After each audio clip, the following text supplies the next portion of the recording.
Good afternoon, baseball fans. I'm Grayson Whaley here with someone a little new, Daniel Cox, a former color guy. Noah Bradshaw has a class right now, so Daniel's going to be with me this game, and we're about to get things started here on a chilly Friday afternoon. Daniel, I think it's about 38 degrees with a wind chill of about 30 right now. I think that might be exaggerating a little bit. I think it's colder. I might see some snow here in a minute start coming down. Yeah, I think they might predict some flurries later on in the day, so it would not surprise me. But you know, it's not really baseball weather in Tennessee if your hands aren't really hurting, your ears aren't freezing. Yeah. If the pitchers aren't using the hand warmers the whole time they're in the bullpen or in the dugout, you know how it goes. Yeah, it's a cold one for sure, and that's college baseball though. You start in January and you kind of fight through it, and man, this mountain air I think is a little bit different too. Just being here in East Tennessee, and it seems a little different than where I'm from. But we're going to get started off here with starting lineups similar to yesterday for both teams. First for the Rio Grande Red Storm, batting first and playing left field, A.J. Thomas. Batting second and playing second, Clayton Sorrell. Batting third and the DH for today's game, Gavin Lufsky. Batting fourth and catching, number 22, Nathan McVeigh. Batting fifth, playing center field, Darius Jordan. Batting sixth, playing right field, Cole Brennan. Batting seventh and playing first base, Trey Carter. Batting eighth and playing third base, John Arcaro. And batting ninth and playing shortstop, Maddox Mead. And pitching today for the Rio Grande Red Storm is number 14, Brady Chobin. And now for the starting lineups for your Bryan College baseball team. Batting first and playing catcher, Parker Cosby. Batting second and playing center field, Darwin Gregg. Batting third and playing left field, Bradley Prince. Batting fourth and playing first base, Bass Cooper. Batting fifth and playing right field, Grant Lala. Batting sixth and playing third base, Daniel Dryden. Batting seventh for the DH for today's game, Kiko Garcia. Batting eighth and playing second base, Dante Morton. And batting ninth, playing shortstop, Cade Cahoon. And the starting pitcher for your Bryan Lions today, number 19, Trevor Ferguson. So pretty similar lineups to yesterday, Daniel. In this cold afternoon, looking forward to this one. Oh yeah, me too. Hopefully, even though it's cold outside, we can get the bats hot, score a bunch of runs. Everybody likes to see the long ball, and now that we're back on our home field, I think that's an advantage. That field that we played at yesterday, it was pretty big. Yeah, it was, and you may hear some background noise with trucks and maybe even the wind, so just forgive us there. But we should be getting started here pretty soon, and when we get closer to action, we'll be back.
as Ferguson closes in on his last few warm-up pitches.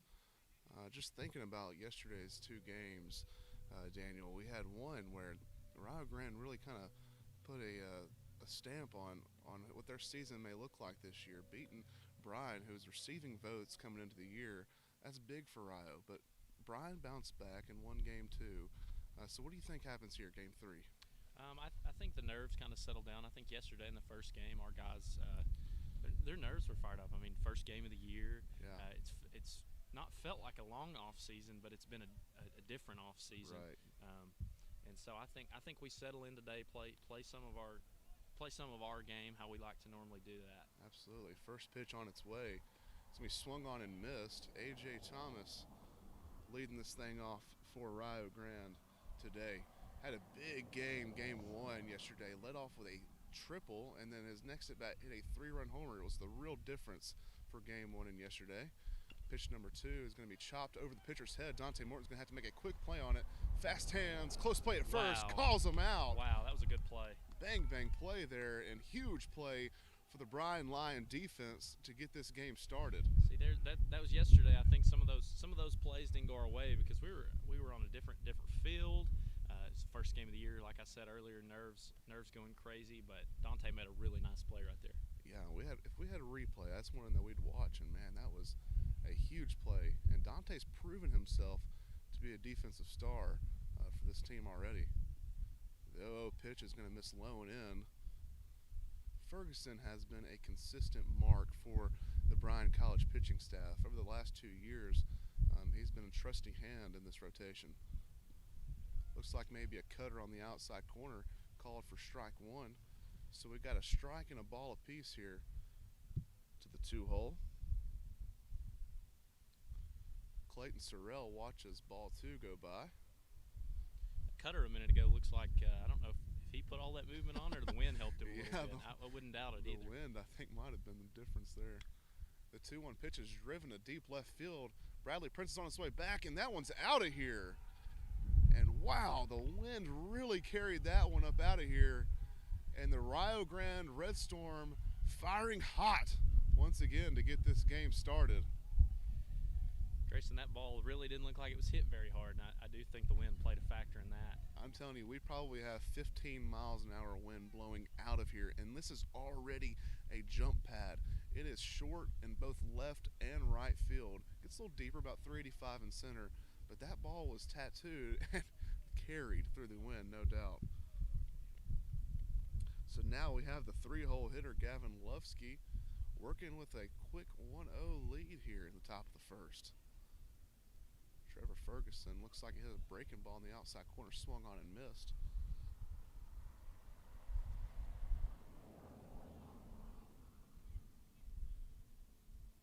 No balls and a strike. Trevor Ferguson's going to have him roll over to Dryden at third. Dryden fields it cleanly, tosses it over to Bass, but it's a bad throw, and Lufsky is going to reach safely. So right when it appeared that Bryan was going to have some things go their way today, the last two plays prove that maybe that's not the case today, Daniel. Yeah, it looks like, again, it's a cold day out here. First inning, we've got to get to a groove a little bit. Just give us some time. Dryden is one of our best defensive players, and bad throws is not his forte usually. And speaking of things not going the way for the Lions, a pass ball is going to move Lufsky up to second.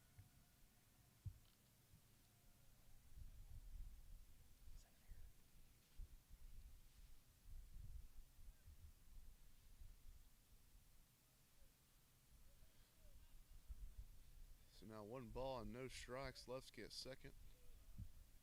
Ball 2 to Nathan McVeigh.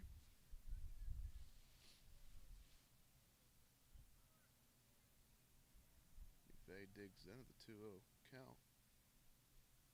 Ferguson comes set, gives Lufsky a look at second, delivers a pitch. Here's a ground ball to Morton. Morton fires it over to first for out number 2. So both outs have come at the hands of Dante Morton so far in this first inning. True freshman came in with you, Mr. Daniel. Oh, yeah. I've had some classes with Dante, actually. Good kid.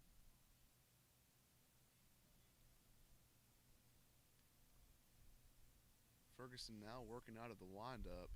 Runner on third.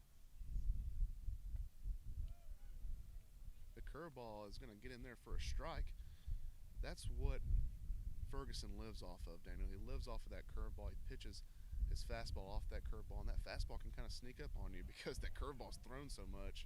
And another one there for strike number 2. Yeah, it looks like he's relying pretty heavily on that. He probably doesn't have blow-you-away stuff with the velo, but he can mix in that breaking pitch and really. The 0-2 pitch called, strike 3, and that'll end the inning. 1 run on 1 hit and 1 home run and 1 error for the Lions. So after the top of the 1, Rio Grande on top. And we'll be back.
And we're back for the bottom of the first inning. Leading things off here, Parker Cosby. And during the break, Daniel and I were talking about the new turf that just got put down. If you've been watching Bryan baseball for a number of years, you may notice that the field looks a little different here. Looks really good. We never thought it would get done, but it did, and it looks really good. I guess good things come to those who wait. Yeah, that's right. That's the reason we were in Chattanooga yesterday playing our home away from home game. Here's the 0 pitch. Going to be a fastball outside corner called for a strike. This guy looks like he's pumping in there a little quicker than Ferg. He's taller and a little bit lankier than most guys, so he can sling that thing, I'm sure. Yeah, the 0-1 pitch on its way. Swung on and missed. Maybe a breaking ball in the dirt that Cosby offered at. See if Cosby changes his approach here. But yeah, I believe last night we got back and it was close to 10 o'clock, and they were still working on this field trying to get it in for this game. It's like fastball in the dirt's going to miss. Brings the count to 1 ball and a couple strikes. I think they were continuing to work on this field up until just maybe an hour ago or so, trying to get this thing ready for this really first home game of the year. The 1-2 pitch on its way. Cosby offers at it. It's going to be a foul ball down the right field line. So the count remains 1-2. Yeah, Grayson, I think it's been kind of all hands on deck on this. I know there's been players and coaches and the company that did this. Everybody's been out here working on this. They're ready for it. Yeah. They're ready for it to. They want to play on this field. Yeah. So. Yeah, and it looks good. It does look good. Cosby checks his swing. No swing, says the umpire. 2-2. Now the umpire says he didn't go. Catcher wanted to check right there, Yeah. but not much to check Right. from our view. But hey, you got to appreciate that. Trying to do everything you can for your team. Yeah. Best catchers like to steal those calls. Now the count evened up at 2. The pitch on its way. Cosby swings, rolls one over, but it's going to find the way through the 6-hole, and Cosby's on for a leadoff single. And Daniel, I was talking yesterday about, oh my gosh.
I apologize for the difficulties there. If you didn't feel the wind at home, now you get it. The camera fell because of the wind, and but we're back and we're back in action here.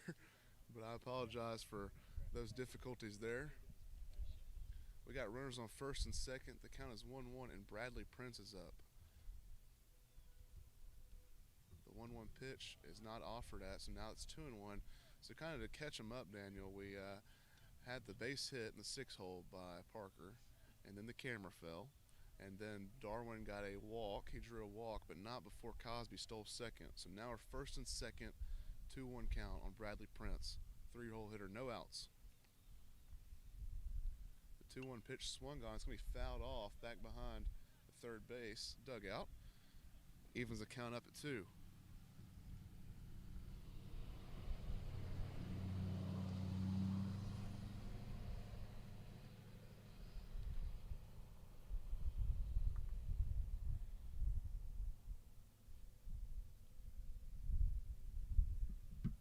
Jobin getting the sign from McVeigh. Keeps Parker close at second. And strike 3 called on the outer half of the plate. And Daniel, looks like the strike zone may be a little wide today. Yeah, I mean, I'm sure the umpire's cold too. He might not want to be out here very long. Yeah, I believe we have 2 7-inning games, and maybe you're right there. 14 innings is a lot to sit through. Let's widen that zone. Let's get moving. That's what he's thinking. I'm guessing. He saw yesterday's game how much offense was in that, how slow that was, and he's ready to warm his hands up in the dugout. Yeah. So Jobin checks on Parker at second.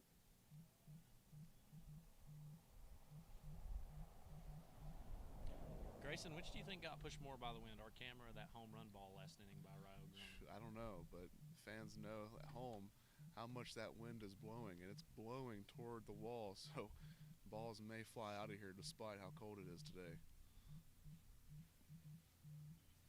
I'd like to see Bass run into one right here. And he very well could. Big power hitter, switch hitter out of Knoxville, Tennessee. Actually got to play for a semester at his dream school at UTK before he hurt his foot and transferred to Chat State. Now he's here at Bryan to finish off his career. Cova Jr. swings on one. He's going to chop it over to the first baseman. He flips it over to Chobin for out number 2. So now runners both in scoring position with 2 down here in the bottom of the first for the Lions. And the big power slugger, Grant Lala, up to bat.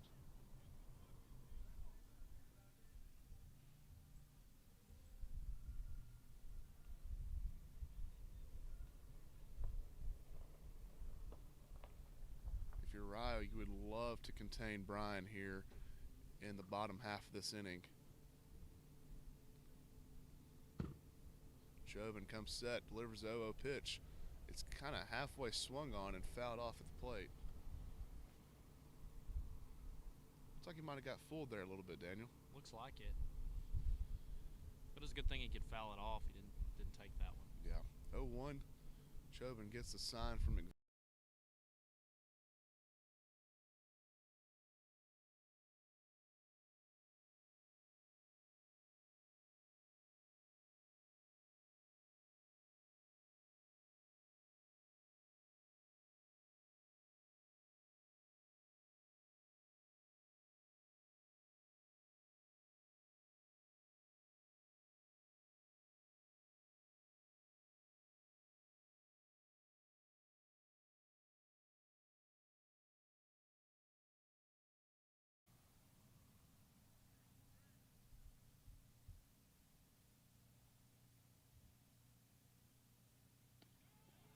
Lala watches strike 3 go by. And once again, that zone appears to be pretty wide. Still dealing with a little bit of technical difficulties. Hope we'll have that figured out by the top of the second inning. But until then, we'll take a break.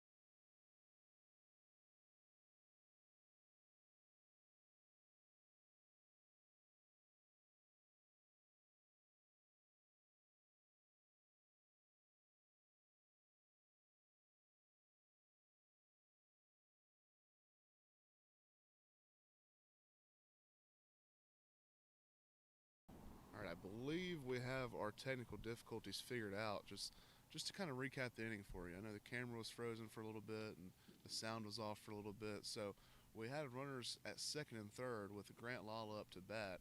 He fights off into a 1-2 count and then watches what appeared to be ball two go by, and the umpire rung him up for strike three. So just to kind of give you a glance of how big this guy's strike zone is, it looks like both teams are going to, especially the pitching side of things, are going to be enjoying this guy's strike zone, Daniel.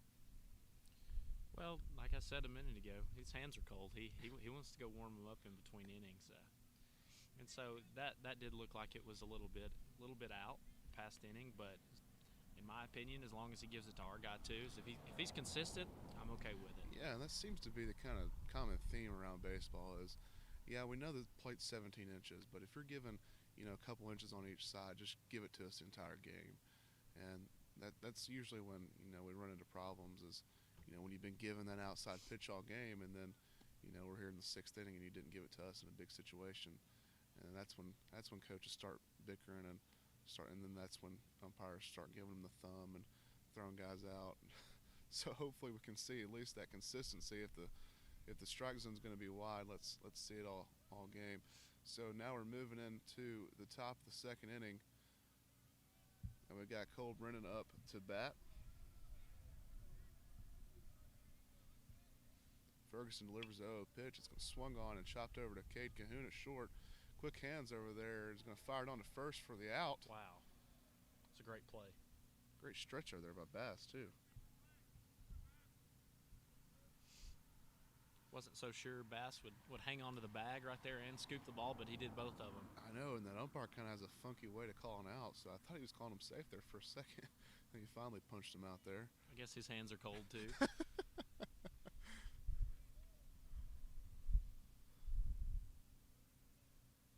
So now we have Trey Carter up to bat, and this is the guy who made the Bryan offense look a little silly yesterday, and that pitch looked like it was a strike. He's been calling them like that the first inning and a half. Yeah. And I don't know why. Don't know why anything changed. 1-0 pitch misses low and out. That's kind of what I was saying though. That it's just the consistency and by no means do we expect umpires to be perfect, but you have to want that one if you're a pitcher. The 2-0 pitch misses low and in as well. So now moves the count to 3-0. Ferguson's going to have to come all the way back to get Carter here. And he fails to do it there and walks Carter on a 4-pitch at bat. Carter's one of those hitters, though, he probably has the green light 3-0, and you don't want to mess up, especially in this park on this day with the wind blowing like it is. Yeah, I heard yesterday after Game 1 that Trey Carter is the best athlete on this Rio Grande team. He pitched yesterday, now he's in the lineup. He looks to be quick.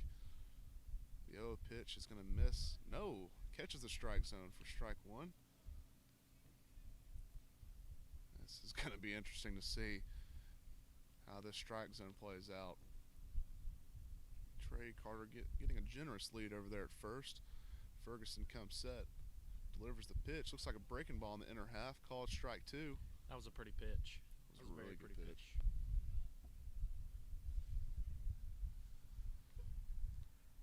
Good. Now that wind's blowing from left to right. Quick pickoff move. Called safe. Close play over there at first. Ferguson with a good pickoff move. At least keeping Carter honest over there. Like I was saying, that wind's now blowing from the left side of the field to the right. So that cutter, that breaking ball might have a little more bite on it. Yeah, for sure. Another pickoff move. Once again, keeping Carter honest. John Arcaro up to bat, now facing the 0-2 count. The breaking ball, beautiful pitch, called strike three, and Arcaro is sat down, watching three go right by him.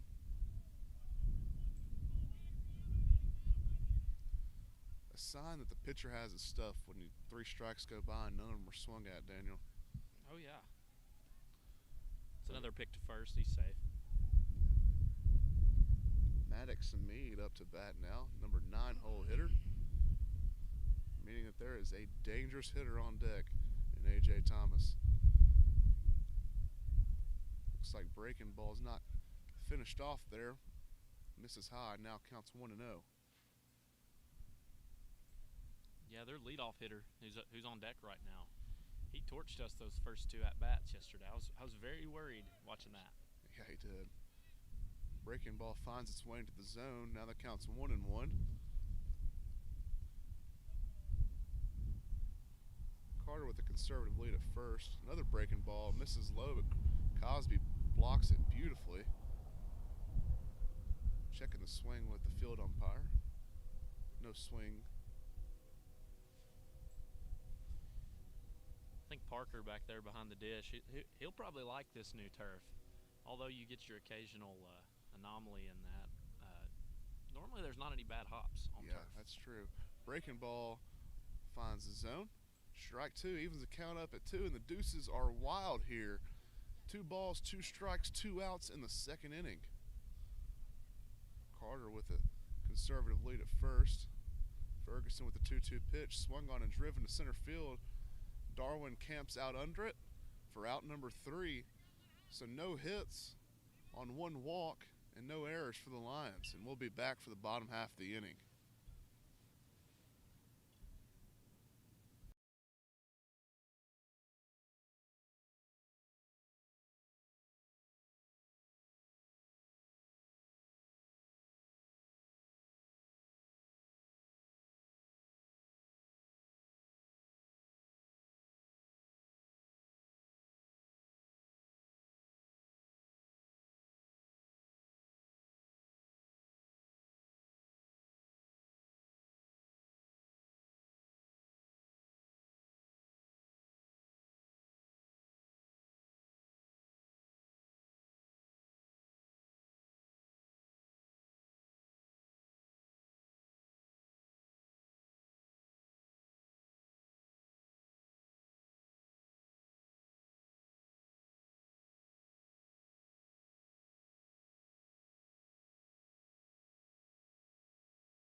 We're ready to start off the bottom of the second inning. Daniel Dryden up to bat to start things off here for the Lions. I'm a big fan of Daniel Dryden. I think he has a really good first name. I love the first name Daniel. Big fan of that.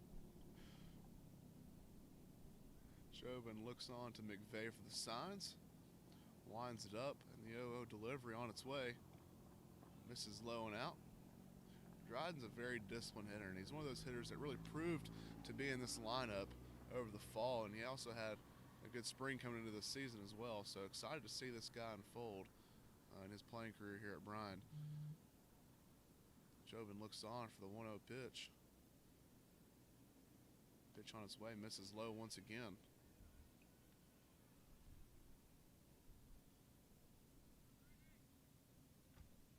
Dryden looking to make something here early for the Lions. Make something happen. Steps in on the 2-0 pitch. Makes a swing right back up to Chobin. Chobin snags it, flips it on to first for out number 1.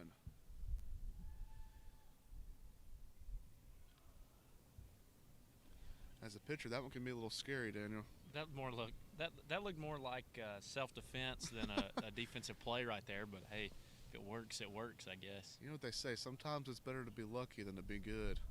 Proved to be the case there for Chobin. Sometimes it's also it's good to be scared rather than good. I think that's what that was more of. Chobin delivers a 0 pitch, slings it across the plate, and misses for ball 1.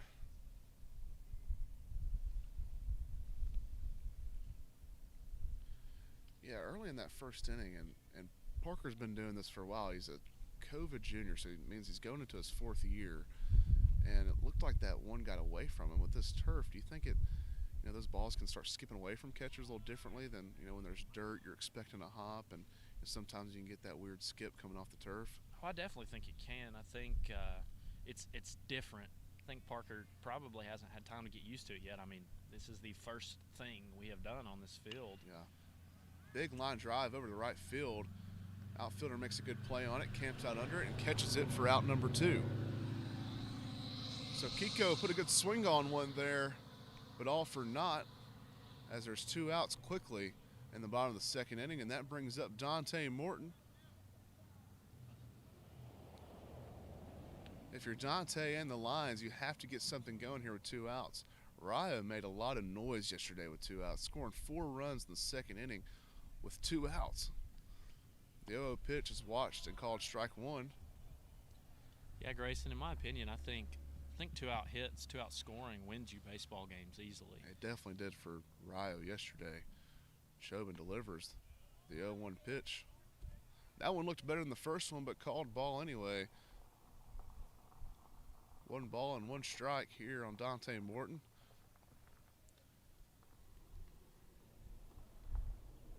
Catcher sets up outside, and that's where he delivers it. Called ball 2. I'll tell you, Daniel, both of those last 2 pitches looked like strikes to me, and especially considering this guy's zone for the previous inning and a half.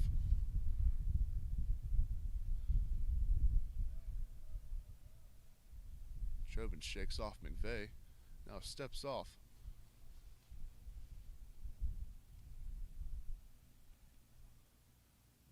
Chauvin with the windup.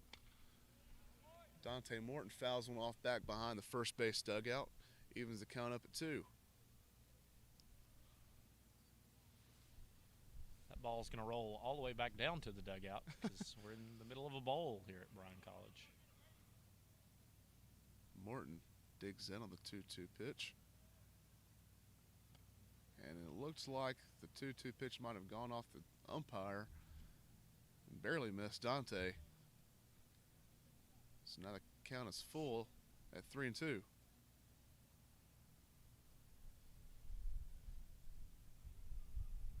There's some discussion on the field, looks like maybe between the umpire and Dante Morton.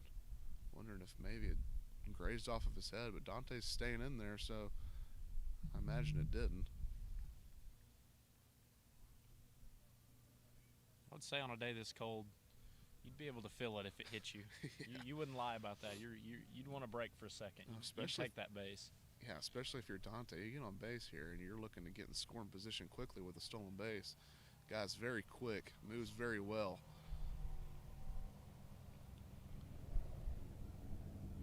Chauvin agrees. The payoff pitch, 3-2, misses outside.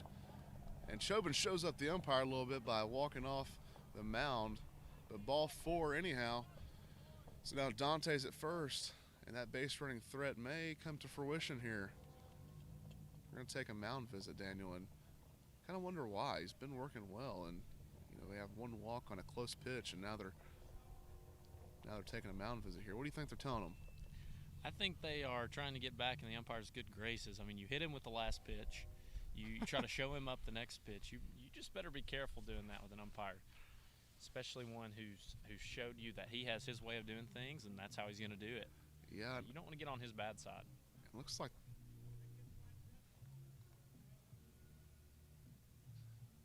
and I just overheard the coach say that kid's 5'7", that's strike 3, and I believe the umpire came back and said that's outside. Hard to see from the first base dugout, but I will say his strike zone's been a little inconsistent to start this game off. I saw him ring up 2 other Lions batters on that same pitch.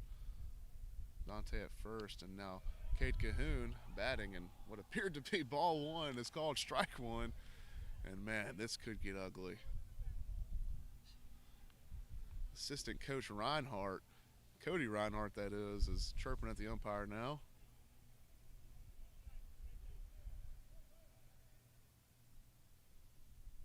The 0-1 pitch called strike 2.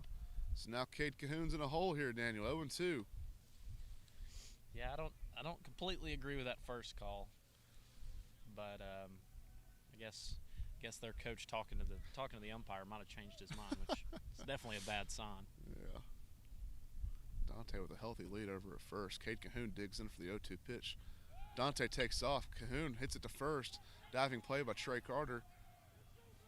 And he takes it to first himself for out number 3. So after some tension with the umpire, and looks like the starting pitcher's apologizing for walking off, no hits, no runs on 1 walk and no errors. Score remains 1-0 Rio, and we'll take a break.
So we're ready for the top of the third. Ferguson staying in there. Maybe he's going to extend a little bit today. A.J. Thomas here to lead off things for the Red Storm. And curveball finds its way into the strike zone. Quickly moves the count to 0-1.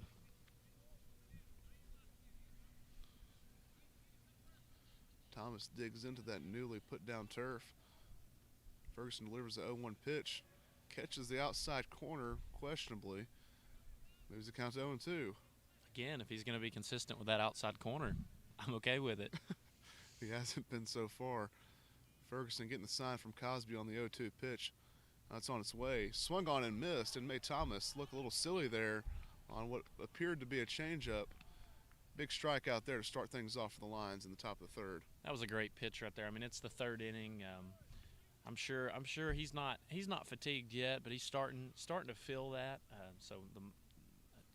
As efficient as he can be right now, that's a good idea. And sometimes when you're pitching in the cold, you like to go as long as you can because you finally get a little warmed up when you get into the second and third inning. So now Sorrell pumps in there for foul ball. Looked like that fell off his foot. That has to hurt. Yeah, especially in this kind of weather. And I can't stress to you how cold it is, especially in the middle of the day with no sun, the cloud coverage, and the wind. It doesn't make things very pleasing. This is a doubleheader, so if we're this cold in the first game, I can't imagine how when the sun goes completely down, how much colder it'll get. You'll be gone by then, and then it'll be up to me and Noah to suffer the reality of that cold. Sorrell digs in on the 0-1 pitch. Looked like it was strike 2 on the outside corner, but not called. Again, I say if he's consistent, I'm okay with it. But that was not consistent. Ferguson agrees to the sign Cosby gives him on the 1-1 pitch. Swung and missed by Sorrell. Moves the count now to 1-2.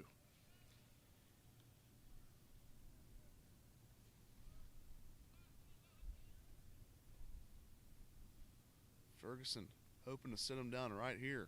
The 1-2 pitch on its way. Swung on and missed. Strike 3. 2 big strikeouts to start off here in the third inning for the Lions. Daniel? I'll tell you what, these pitches he's throwing right now, I don't know what they are, but they have a lot of arm side run on them, and that's fooling these hitters really really bad. Yeah, it looks like it's going to be strike on that inconsistent outside corner, and then it runs away from him even further, kind of into the opposite batter's box. Ferguson, the 0-0 pitch.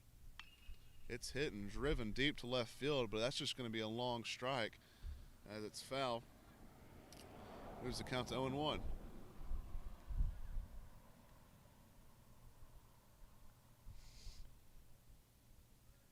Someone warming up in the bullpen for the Lions back there. Gotta wonder who it is. Ferguson, the 0-1 pitch swung on and chopped over to Cade Cahoon. He makes a play on it. Good throw to Bass for out number 3. So Ferguson works very efficiently, and whoever they're warming up, they have to be thinking, do we take this guy out? He seems to have his A game today. We'll see. But right now we're going to take a break as we head into the bottom of the third.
We're back as the lineup flips over for the Lions here in the bottom of the third. Parker Cosby here to lead things off. Cosby, the only hit of the day so far for the Lions.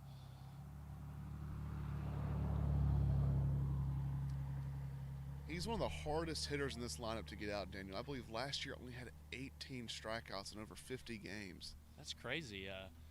You gotta want that out of your leadoff guy, and he fits that mold perfectly. Absolutely, he's a hard hitter to get out. That is for sure. Chobin with the 0-0 pitch. Looks like a breaking ball is going to miss low. Quickly moves the count into Cosby's favor. 1-0.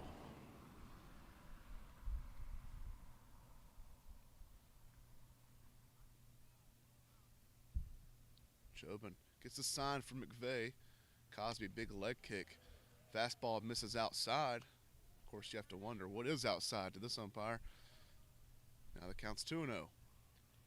I'd love to see Parker get on right here, get a big inning going for the Lions.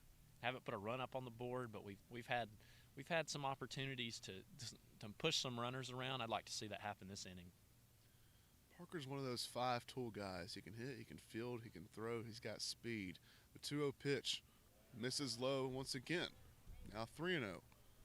What I was saying with that is, at the collegiate level, you can still courtesy run for your catcher, but he doesn't even take that. So I heard some discussion between the coaching staff of how you kind of manage the workload of someone who's going to catch so many innings for you, yet he's expected to run as well. As that 3-0 pitch misses, so 4 straight balls, draws the walk for the leadoff hitter, and now we kind of get to see that speed over there at first.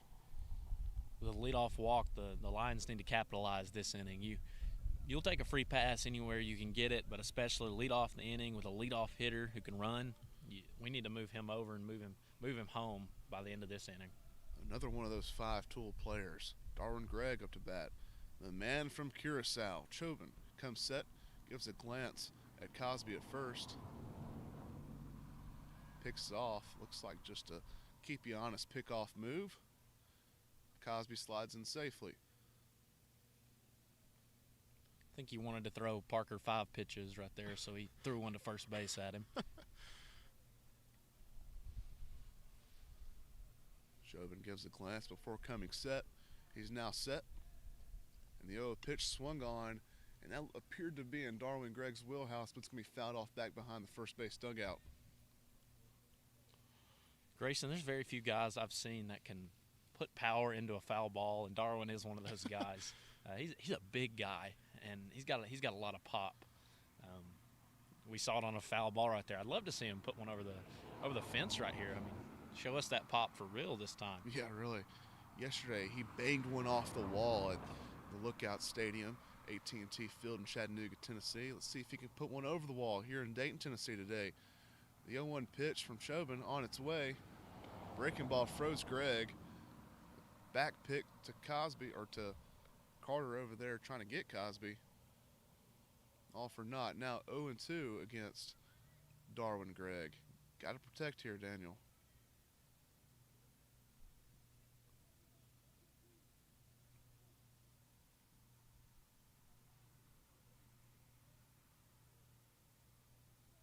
Jobin comes set. Here's the pitch.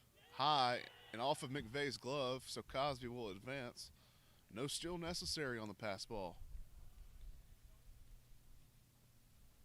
Right here, Darwin. Darwin doesn't need to do anything special. This is just the old move him over to third base.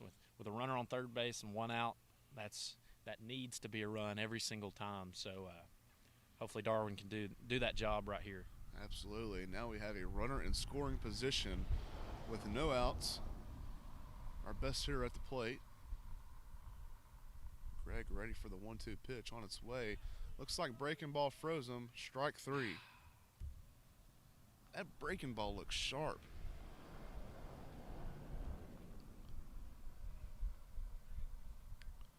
So now the 3-hole guy, Bradley Prince.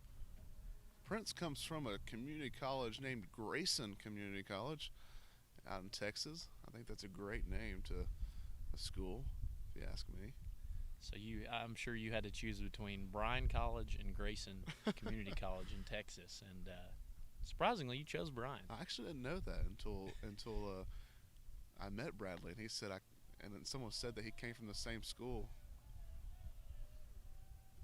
He came from the school that was the same name as my first name. I got caught watching the game there as McVeigh backpicked to Cosby and almost threw the ball away. The count's now 1-0 to Prince.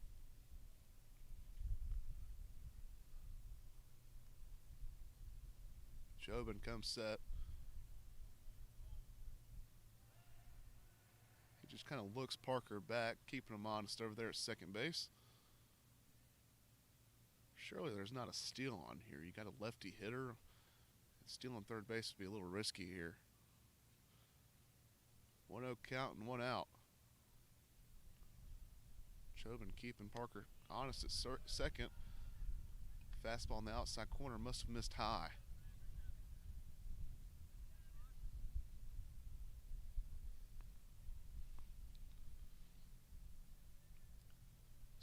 So now Bradley in a 2-0 count have to capitalize here, Daniel. Yeah, again, we 1 out, runner in scoring position. We really need to put a tally up there on that scoreboard this inning. 2-0 pitch is gonna catch the inside corner. Thought that was ball 3.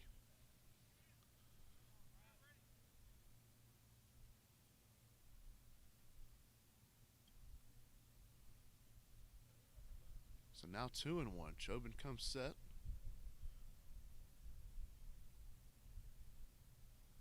The pitch, no. Checks on Cosby once again. I'll tell you what, they're scared of Cosby out there on the base path. Something Noah and I talked about last night is how sometimes pitchers don't even do that to keep runners close as much as they do to throw off the hitting or the timing of the hitter. And maybe what they're doing here. It's now 2-1. Swung on and fouled off at the plate. Moves the count even at 2. I guess that ball bounced off the catcher, but up here it looked like he fouled it off and it disappeared right into the ground. I couldn't see where the ball went.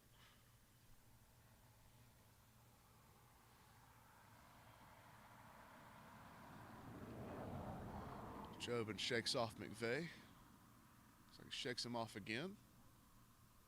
Finally comes set. The 2-2 pitch on its way. Bradley swings on it. It's going to be in the 6 hole, and it's going to eat up the shortstop, and Bradley's going to be safe at first. No throw, and now runners at first and third for the Lions with only 1 out. That right there was a tough play for the shortstop. Sometimes you just have to hit it where they're not. He had to make a long run for it, and it bounced off his – that looked like his wrist. And so that'll work. I mean, 1 out, runner on third, and Bass Cooper's up. I mean, this is prime territory to put a tally up there. Absolutely. You got your cleanup hitter. Let him clean up the bases here. Looks like the catcher's giving first and third signs to his field. Not a huge base running threat over there in Bradley Prince, but he does have sneaky speed. He's a good base runner.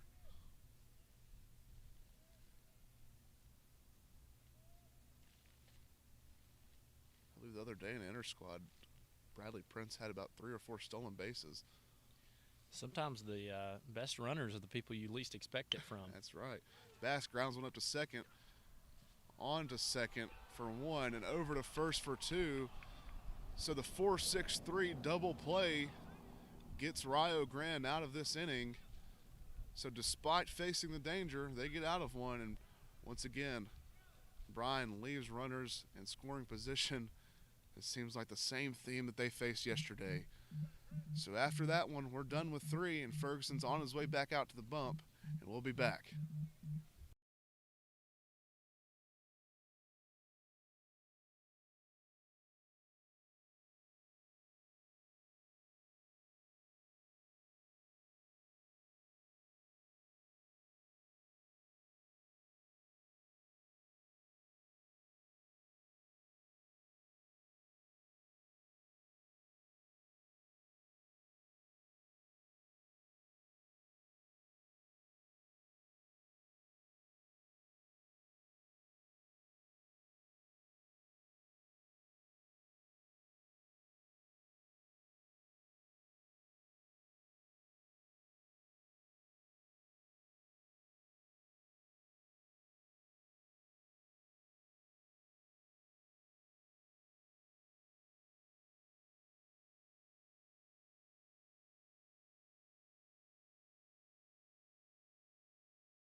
So we're ready here for the top of the 4th. It looks like despite someone being ready in the bullpen, they're going to stick with their guy, Trevor Ferguson. Number 22, the catcher, Nathan McVeigh, here to start things off. The cleanup hitter. Breaking ball is going to miss just inside for ball number 1.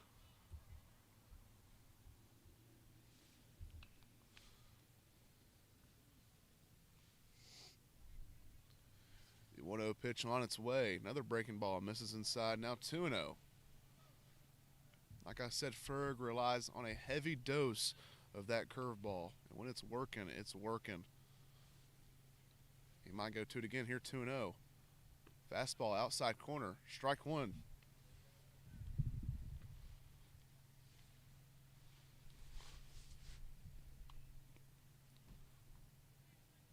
The 2-0 pitch on its way. Looks like another breaking ball is going to miss low and in.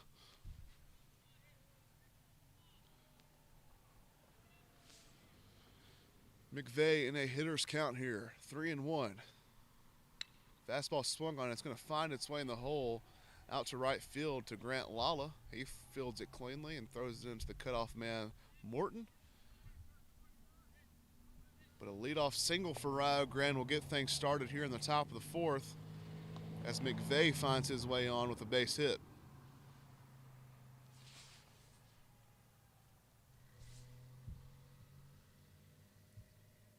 Looks like they're bringing on a courtesy runner, number 9, Mitch Santino.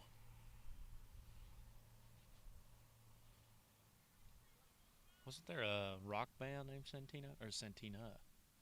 I couldn't Maybe. tell you. I don't know. Yeah. I don't listen to rock, so. Oh, okay. It might not be rock. I don't even know. I'm just taking a guess. Looks like Jordan was showing bunt there, but pulled back before ball 1 passed. Santino with a conservative lead gets an extra half step as Ferguson comes set. Jordan shows bunt again and pushes one down to first base, and Bass wonders if he should. Oh my! Bass was kind of in between of whether he should go grab the ball or not. He grabbed it, dove after Jordan, and man, it was close whether or not he got him. What do you think, Daniel? I think we're about to see an appeal down this with the home plate umpire. It would surprise me if we wouldn't, but from up here, looked like it was awfully close not to take a look at. Yeah, it really was. And man, that was, I mean, the beautiful bunt, though, by Jordan. Push bunt to Bass. It was right in between of whether or not he knew he should go get it or not. I think if you're Bass, though, you have to just go after and get that one. But, man, that was close. So the 0-0 pitch is going to miss inside. So now runners on first and second with number 11, Cole Brennan, up to bat. I guess our coaches saw something different than what I did up here. It might have been a little bit farther than I thought it was, but yeah, knowing Coach Mack, he doesn't have a hard time talking to umpires. So I imagine they must have seen that he must have missed the tag. So Brendan fouls one off back behind the third base dugout, moves the count now to a ball and a strike apiece.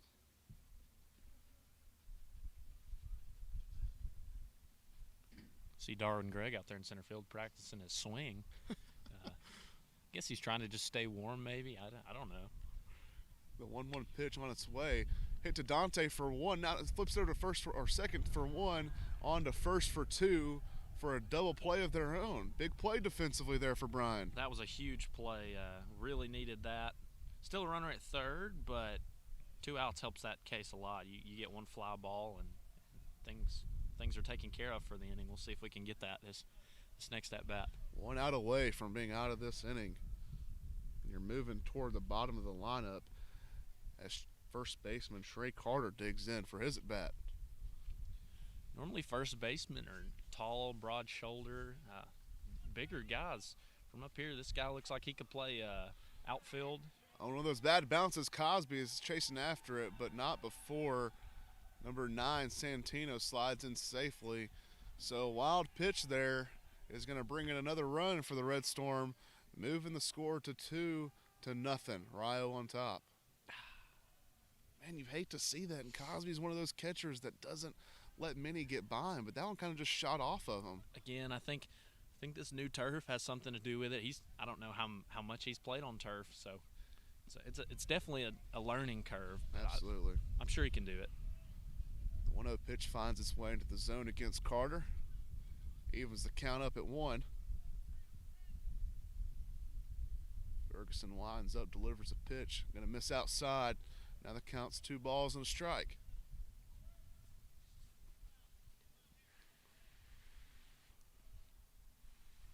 So let's see if Rio can do some more damage with 2 outs, and looks like they're going to get something. I thought they were going to get something started there once again, but Bass made a good play over at first, jumping up to catch that one.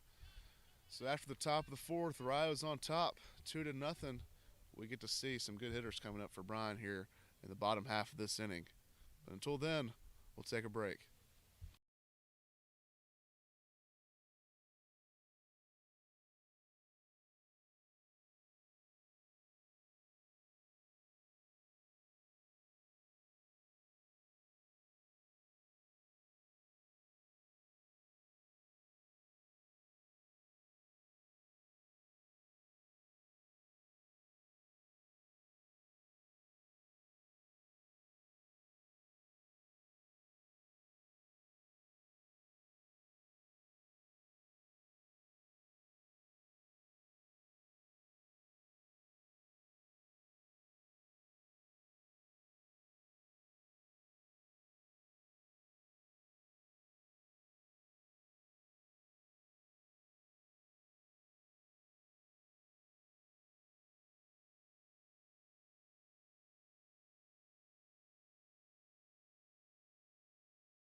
Ready to kick things off in the bottom of the fourth is number 44, Grant Lala.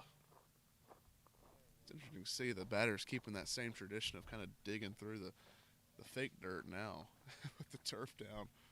It's just habit. You know, baseball players are creatures of habit, so anything you can do to make it feel the same, you're going to do it. Yeah, Lala, the 0-0 count, watches it go by for ball one. Bryan has to have an answer for Rio here. They can't let him take this game from the series, and it's appearing that Rio is bringing their A game once again.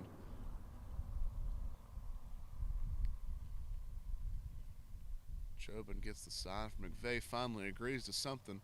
It's pitched on and swung on, hit hard in the right center gap, and it's going to get by the center fielder. Grant Lala's chugging for two. He's going to get in there, slide in there safely for a leadoff double. And he is pumped up, folks. Huge leadoff hit there for the Lions. The winds died down, so that was all the power coming right off his bat. That was impressive. He put a good swing on that one and put a charge into one. I don't think the center fielder realized how hard it was hit. He kind of took a bad angle at the ball, and it got by him and rolled all the way to the wall. So now, leadoff hitter on. And now Daniel Dryden up to bat with a runner in scoring position. You got to capitalize here, Daniel. This is I emphasized it last inning, but it's even more important now. The breaking ball is going to miss, but good work by the catcher. Blocks it up. This being a 7-inning game, you have less opportunity to strike when you're hitting, and so you have to take opportunities like this and capitalize on them. Absolutely. Rio, however, has done a good job at battling adversity over the series so far. They've had runners on, they get a double play, they get a strikeout, and they've just not let Bryan capitalize when having runners on. Let's see what happens here, though. Dryden faces the 1-0 pitch. He puts a good swing on one. That looks very similar to the same hit that Grant had. Grant's going to be rounded second. Dryden rounds first. He's going to get into second safely. And that puts Bryan on the board. The score is now 2-1. But, man, what a huge hit for Bryan there, Daniel. I'll tell you what, Grayson. If you could have fooled me and said that was the exact same pitch, the exact same hit to the exact same place. That looked identical to Lala's double just a second. You know, they just switched spots, and this just caps it off even more. He fires up the dugout. We're ready to go now. If I've ever seen identical twins in the way a ball has flown through the air, that was it. That was a beautiful piece of hitting by Dryden. Switches spots with Grant. Grant's back in the dugout after scoring, and now Kiko Garcia up to hit. Garcia puts a big swing on one, but he's going to miss. Moves the count to 0-1. If Kiko makes contact with that ball, I would love to see where it goes. That was a healthy hack right there from Kiko. Kiko's a powerful hitter. Went to Topgolf with him one time, consistently putting balls over the net. Used my driver. I thought my driver head might break. As hard as he was swinging at the ball, the 0-1 pitch misses low. Dryden's going to stay at second base. Now the count's 1-1.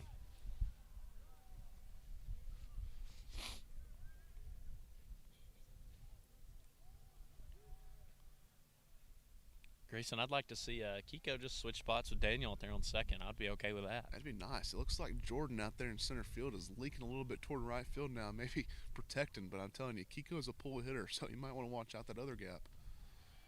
Kiko puts a swing on one. Looks like he was fooled by the breaking pitch. Going to be good for strike number 2.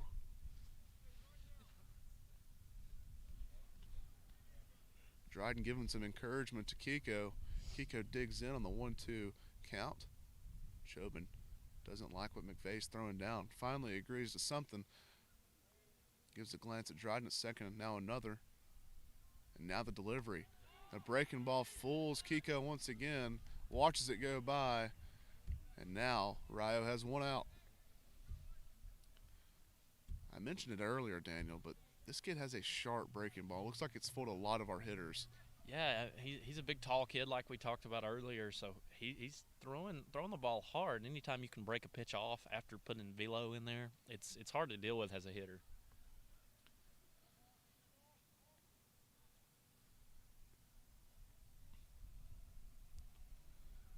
So now Dante Morton digging in here for the Lions. One out and a runner in scoring position. Chauvin given. Looks at Dryden. Dryden's going to take off. Dante's going to bunt. And it's caught by Chauvin at second. He fires it on to second for a huge double play. Daniel, that was one of the best plays I've seen in a long time. I did not know that pitcher could make that play. He threw that sitting on his butt on the third base line, and he threw it all the way to second in the air to get Dryden at second. That was impressive. Yeah, that was one of the craziest plays I've seen in a long time. The pitcher made the play on the popped-up bunt attempt by Dante Morton, and it looked like it was a little bunt and steal, and Dryden got kind of caught in between second or third. He hustled back, but a huge throw by Chauvin gets him out at second for the double play.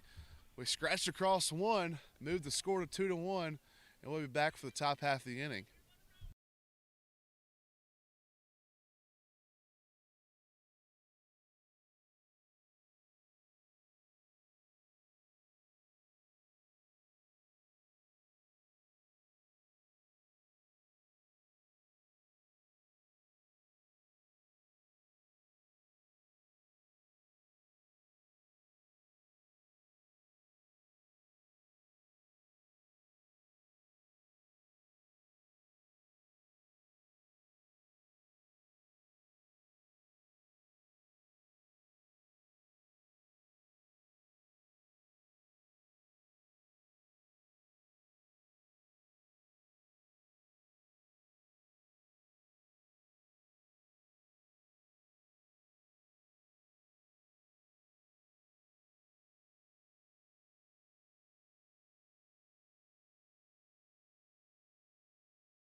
Now into pitch in the top of the fifth inning for the Lions is Jacob Allman, true freshman from Independence High School in Middle Tennessee.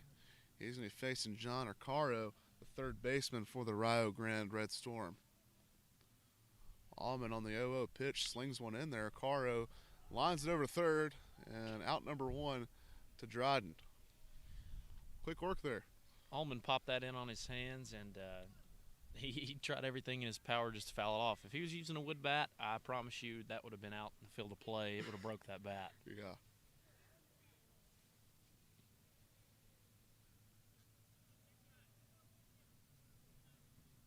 The 0 pitch swung on, and looks like Allman may make quick work if Cahoon makes a good throw to first, and he does for out number two. So 2 pitches, 2 outs. Looked like almost the same pitch right there. It was in on the hands, and the Rio Grande hitter just kind of popped it out there to Cahoon at shortstop. Kind of a tough hop, but Cahoon has good hands. He fielded it, threw it across to first base for the out.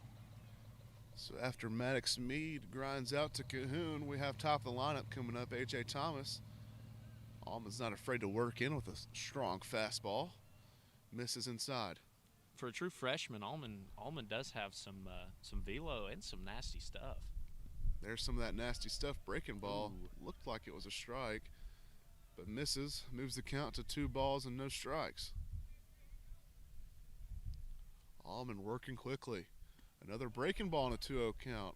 That finds the zone. 2 balls and a strike now. There's some confidence behind that arm. You can tell throwing a breaking pitch on 2-0 like that. Thomas is going to flare one out to Cahoon, and that's good for out number 3. And Allman makes quick work of this Rio Grande offense, and Bryan's pumped up for him. That's huge. That's a huge answer, and you know those momentum shifts, Daniel, that you can have defensively. I think that was definitely one of them. Oh, for sure, especially when a freshman comes in, first appearance of the year, and he does that should fire up the bats. That should fire up the offense and say, let's play as a team and let's put some more runs up. Absolutely, and we'll see how the offense responds. Here in the top of the fifth, we'll have 9-1-2 coming up, but until then, we'll take a quick break.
Cade Cahoon going to lead things off here for the Lions in the bottom of the fifth inning.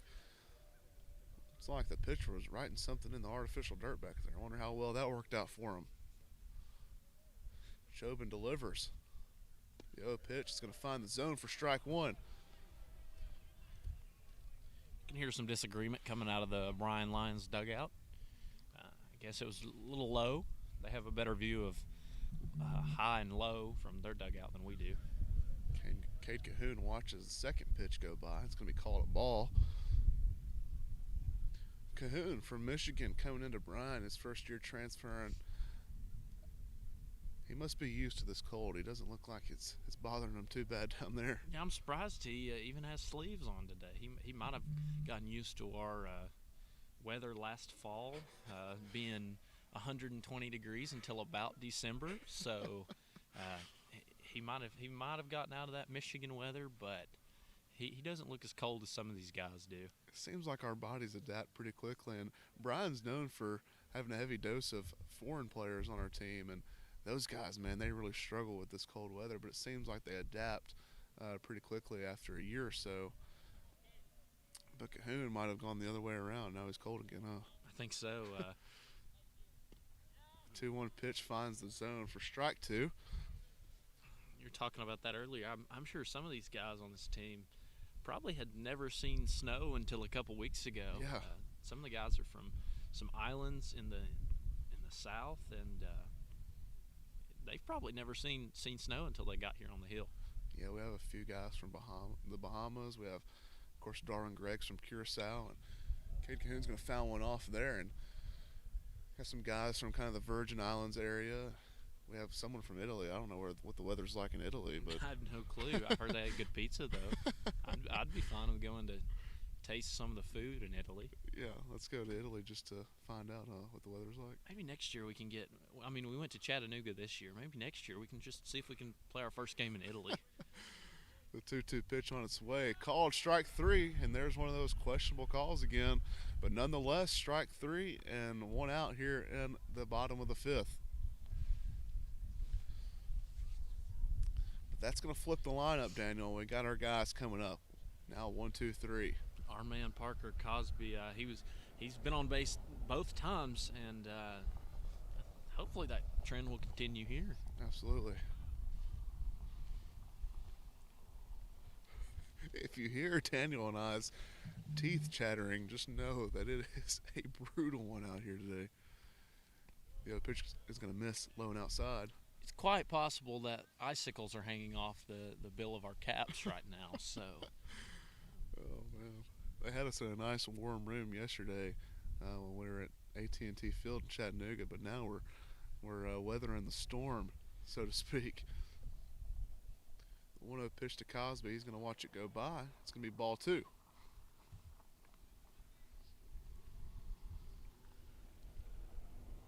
If anybody in the cafeteria is listening to this live stream, bring us some hot chocolate or anything that is warm. Yeah, really. Or some more socks or anything like that.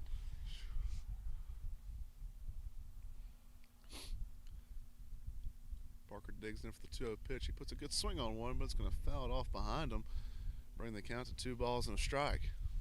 Grayson, I think if we had some more hands down here, we could set up a hot chocolate stand, sell them for about $10 a cup, and we'd make our money's worth that's today. Capitalism at its finest. High demand for something warm here outside today, I guarantee it.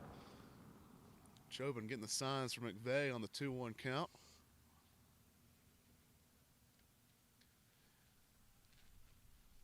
Comes set. Now the delivery. Big leg kick from Parker.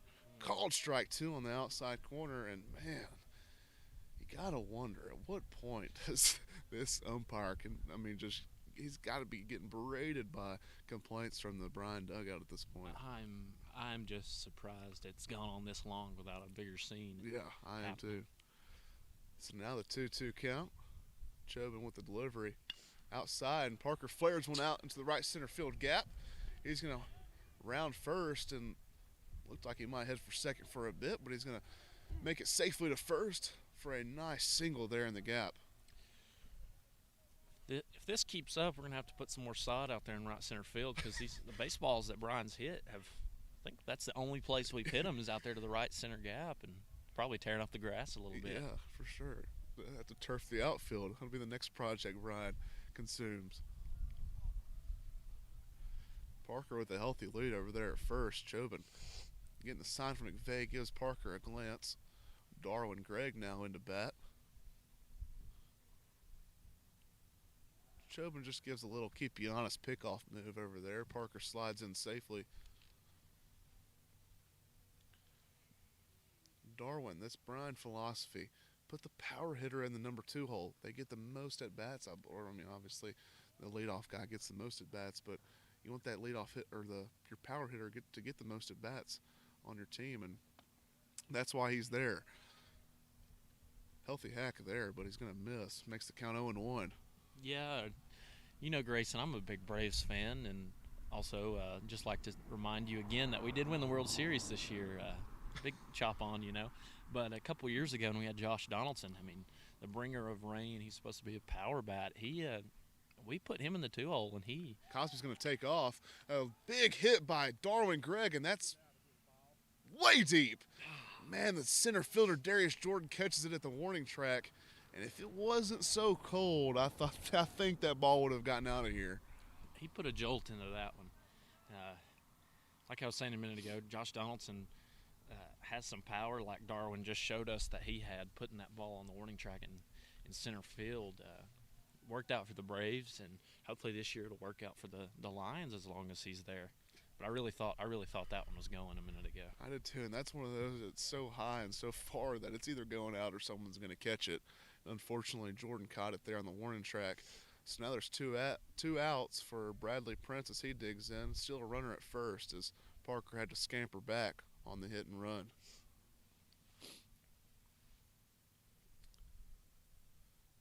Chobin comes set. Catcher sets up outside. It's going to be ball, and Parker reads it in the dirt, but he just didn't get quite a good enough read on it, and goes back to first. That ball went straight past the catcher, but it bounced right off the umpire's foot. The umpires are really not helping the Bryan Lions today. He's hurting Bryan today in more ways than one.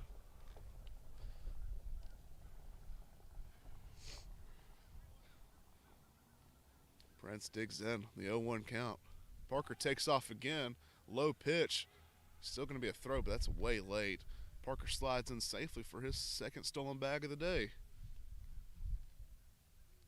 I think so far our catcher is leading the team in steals. You don't see that very often. Not very much. I can't remember a time when the catcher was one of the fastest guys on the team. But I'm okay with it. I'll take that. Yeah, take whatever you can get. So now the 2-0 count. Bradley Prince Jr. digs in. Chobin shakes off McVeigh. Now he steps off. Looks like they're on different pages here. Back to Cosby stealing bases. I'd really like if the back part of his helmet wasn't on so we could see the hair flowing in the wind when he's taking off, stealing his bag. Good head of hair he has. The 2-0 pitch is going to miss low and in. So now the count's 3-0. Be big if Prince can get on here and give a good hitter in Bass Cooper a chance to break this ball game open. That's the thing about this lineup. Noah and I talked a little bit about it yesterday. Is this game can change with one swing of the bat, and that's how Bryan recruits, and that's how they like things to be. Honestly, we live and die by the long ball, and if you have power, and they want you to use it here, so that's the philosophy. The 3-0 pitch is going to catch the outer half of the plate, moves the count to 3 balls and a strike. You and Noah talked yesterday about the bunting that's happened this year. I'm just a freshman. I don't remember seeing the bunts in the games that I came to. Yeah, yeah, and that's something that you guys said was different from this year. We've seen a couple bunts today, but I don't think we've seen as many as yesterday. No, definitely not. The 3-1 pitch catches the inside part of the plate, so now it brings to full at 3-2 with 2 outs, runner in scoring position. And yeah, no, that's true. And I think in the years past that I've been a part of this program, I think I've seen more bunts the last 2 or 3 games than I've seen in a single season by Bryan. But we haven't been too successful with it so far, so may have to practice that one a little bit more, the whole bunting thing. It's one of those things that it takes some time to get used to, especially if it's not something that a guy is used to. It's a little different being just able to set your bat out there and let the ball bounce off of it rather than trying to meet the ball halfway and swing as hard as you can. The 3-2 pitch swung on and lined out to right field. Parker Cosby's going to be rounding third. He's going to be making his way to home. The throw home is wide, and Cosby slides in safely. And that's going to tie this ball game up at 2. Huge hit by Bradley Prince there.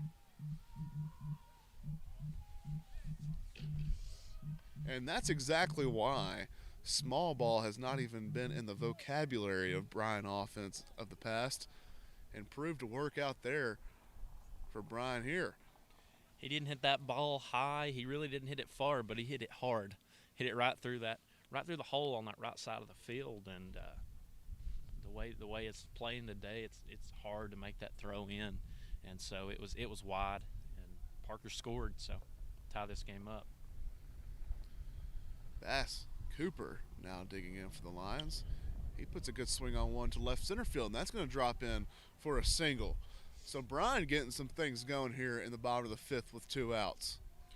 That may be our first hit to the left side of the field. I think it is. And the thing is, he's a left-handed hitter, so he also went opposite field right there. It's definitely looks like one of the strong parts of this offensive scheme is hitting the ball to the opposite field and hitting it hard. Yeah, I think just outside of that ground ball that found its way through the 6 hole from Parker Cosby to lead things off in the first inning, that was the first hit to left field, or to the left side of the field. We got a mound visit from perhaps the pitching coach of Rio Grande. They're going to talk things over as Bryan's made some noise with 2 outs. And it looks like Bryan College's coaching staff is also talking things over, so they may have something up their sleeve as well. If I could hear what they were saying right now, I have a feeling it's probably going to be hit the ball and hit it hard. It's the key to this game. We've done it so far this inning, and it sounds like you might have heard that one a few times. I may have heard that from our coach quite a bit, actually. Hit the ball and hit it hard. So now runners on first and second. If they're drawing up anything, I think it may be hit and run. Grant loves to play that opposite field of the. Yep, and that may be exactly what's happening as we're bringing in a pinch hitter, or a pinch runner rather, number 7, Anthony Tejada, the guy who started game 1 yesterday. He won't have to run any poles today to get that arm feeling good. He's going to be running bases for us. So yeah, for sure. So Bradley Prince gets the. No, that's not Bradley. That was Bass that got the pinch runner.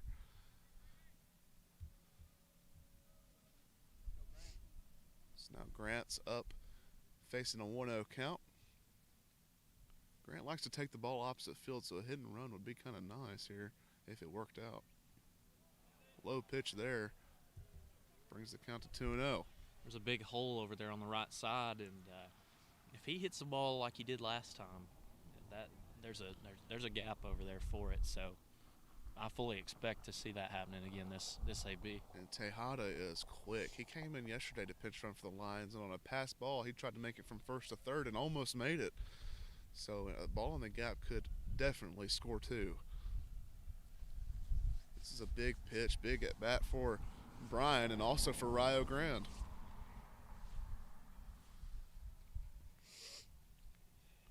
The 2-0 pitch on its way. Grant watches it go by, called strike anyway. Again, I don't agree with that call at all. It's definitely not one you want to swing at with a 2-0 count. Definitely not. I guess you can take that one and tip your cap to the pitcher, but the pitcher might have to tip his cap to the umpire on that one. Jobin with the 2-1 pitch. That's definitely catches the outside corner. Grant Lala knew it all the way. And as this wind gusts, I'm sitting here holding the camera, hoping it doesn't fall down again.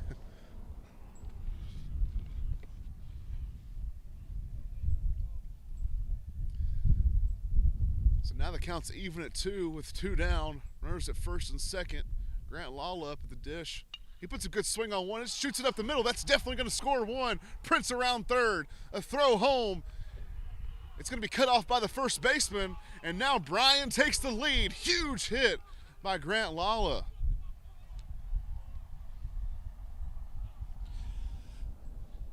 Again, he didn't hit it far.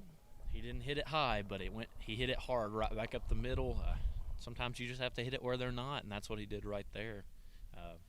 Big at bat, big hit with 2 strikes. Like we said earlier, 2-strike hitting wins baseball games, and he just delivered right there for us. We'll see if we can get another one. Yeah, another sneaky pop kind of guy. Daniel Dryden up to bat for the Lions with 2 outs. They've made some noise here with 2 outs in this inning. Let's see if they can keep it going, Daniel. I could be talking to you or the hitter, huh? Exactly. Come on, Daniel. Dryden fouls one off toward the third base dugout. Count moves quickly to 0-1.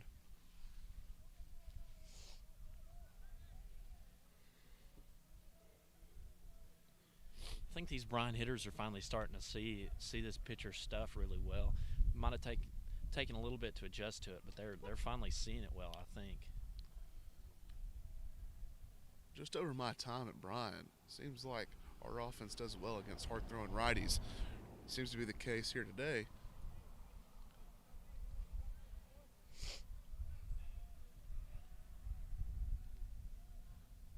So Dryden now facing 0-2 counts. Got a battle to keep things going here in the bottom of the 5th.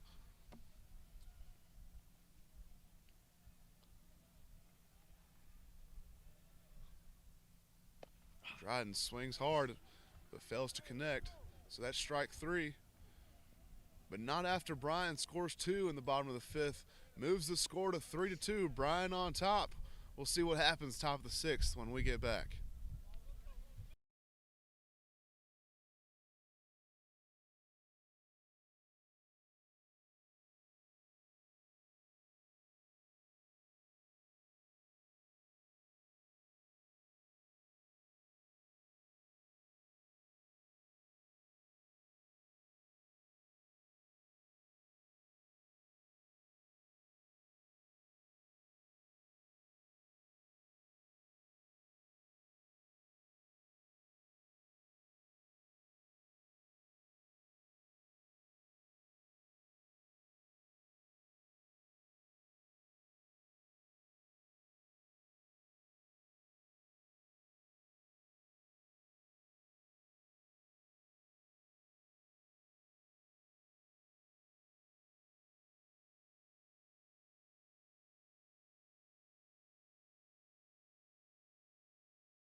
Jacob Allman looking to go back to work here for the Lions in the top of the 6th inning.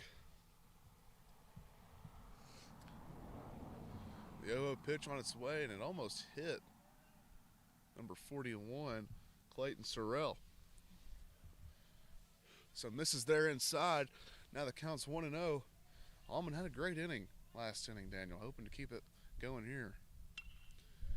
One of the pitches is going to be fouled down the third base line.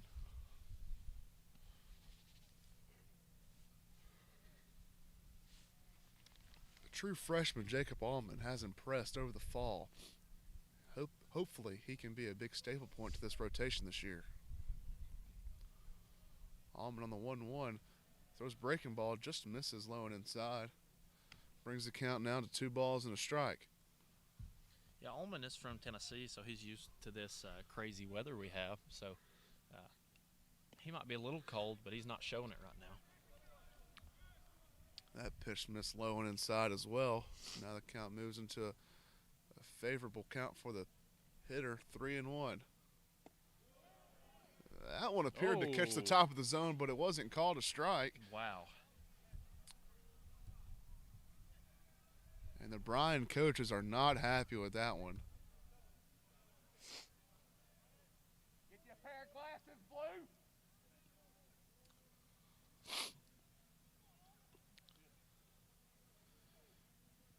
Blue. This umpire has not pleased many people here at center field here today. The 0 pitch called strike. The lower half of the strike zone.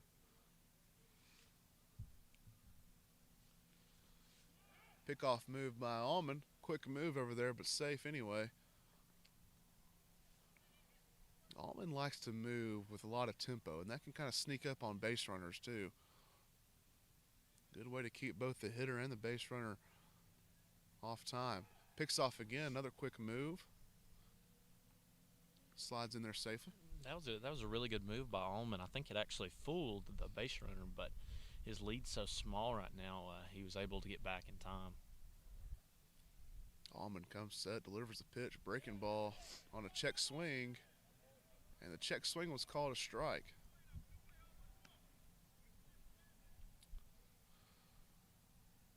So now 0-2. Hoping to put a dangerous hitter in Gavin Lufsky away.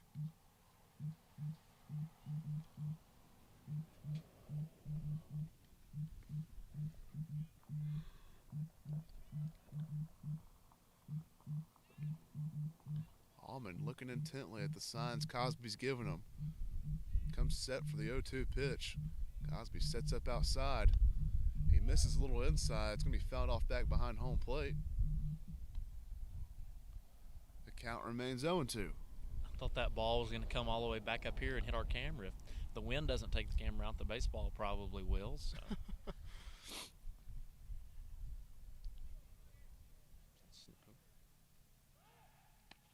Allman with another pickoff move to Bass. Checking in on Sorrell. And yeah, I think I have seen a few flurries as the afternoons continued. I didn't know if I was just so cold my eyes were deceiving me, but I think it is actually. The 0-2 pitch looks like a strike, but called a ball. Oh, my goodness. Man, oh, man, this umpire is not making anyone happy. The only kind of consistent this guy is consistently bad.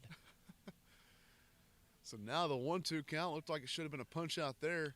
He's going to deliver a pitch. It's going to be flared out to short right field, but Dante's going to make a move into shallow right for out number 1.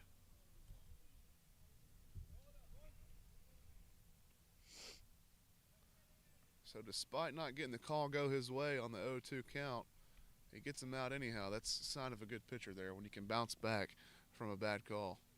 He had to make multiple pitches right there.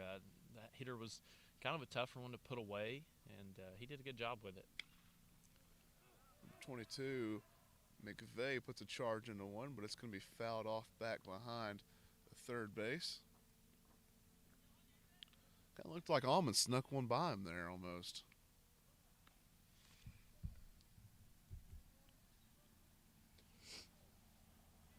Allman checking in on the runner at Sorrell. Delivers the curveball. Nice pitch there for strike 2. That breaking pitch that's a very, very good breaking pitch. I haven't seen one like that in a while. Checks in on the runner, quick pickoff move, doesn't get him. And Allman knows exactly when to use it too. I mean, I'm sure Parker helps him, but he's used it at the right time this game so far. Yeah, a lot of pitching is keeping the batter off balance. And strike 3 called there for Allman. Perfect pitch right there on the outside corner. And this freshman is dealing today. Hitter for Rio Grande looked a little disappointed with the umpire, and I think he's just doing what we all really want to do, but can't. Being disappointed in the umpire. So we have a pinch hitter in right here for Darius Jordan, number 21 hitting for Rio Grande, Will Mann. So 2 outs here in the top of the 6th. Bryan on top 3-2. Sorrell with a healthy lead at first. Allman delivers the 0 pitch. Just misses outside.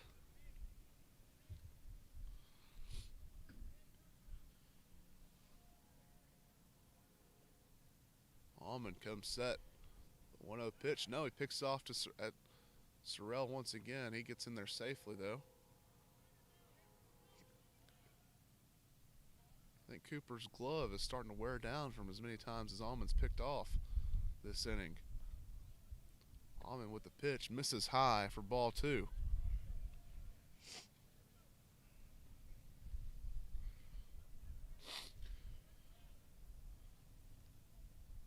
Will Mann digging in on the hitter's count. 2-0. Here's the delivery. Misses high once again. One positive I've seen out of Allman is when he does miss his spot, he doesn't miss over the heart of the plate. He misses where he's supposed to miss. The video feed had froze.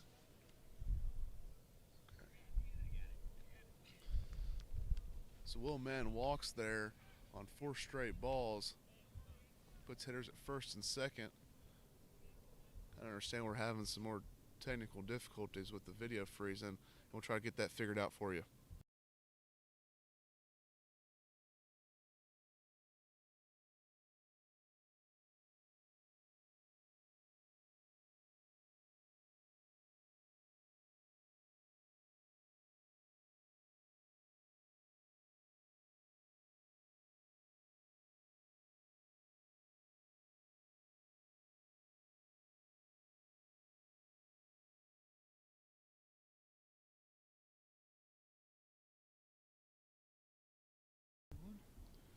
All right, we're back here.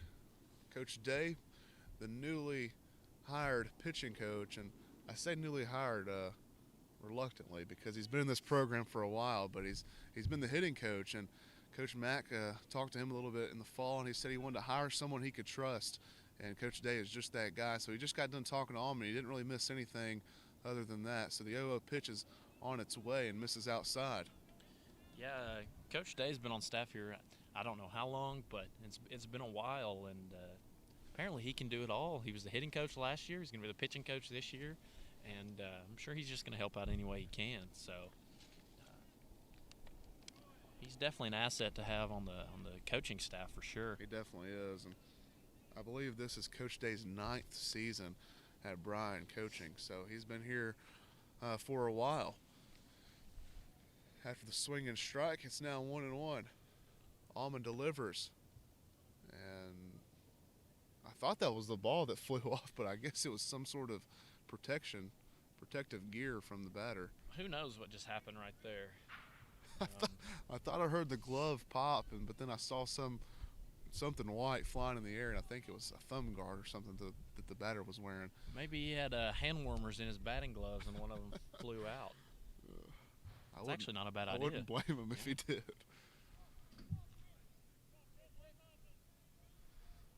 So now it's 1-2. Allman looking to deliver here for the Lions. Huge pitch here. Allman breaking ball.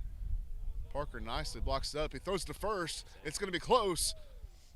Called safe. A good play there by the catcher, Parker Cosby. Blocks up the breaking ball, fires it on to first, and almost got the back runner.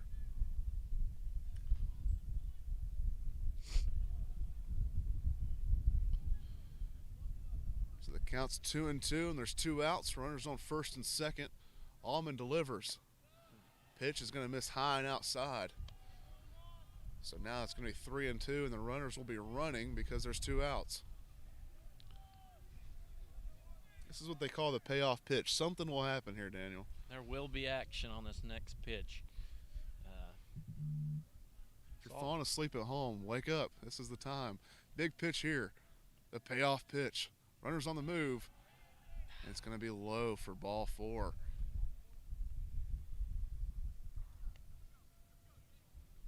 So Cole Brennan walks there, and that brings up number 4, Trey Carter. Bases loaded. This is a big moment for the freshman, Jacob Allman. We'll see his approach to adversity right here. I don't think he's going to shy away from this guy, though. Allman comes set, 2 outs. It's going to be dinked back to the pitcher. Allman gets off the dirt, fires it on to first, and gets out of the bases loaded jam. Huge play there for Jacob Allman and the Lions defense. We'll see if they can extend this lead and put some more insurance here in the bottom of the 6th inning.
Kiko Garcia digging in here for the Lions to get things started here in the bottom of the 6th. Got to have some insurance runs here, Daniel. Oh, yeah. This is that time to separate this, to let our pitching staff in that hopefully last inning breathe a little bit. They're not high-stress pitches, but hope we can add on here. The pitch is swung on back toward us. It's going to be foul. Watch out, cars. There's a red truck back there that might have a new tattoo on the side of it.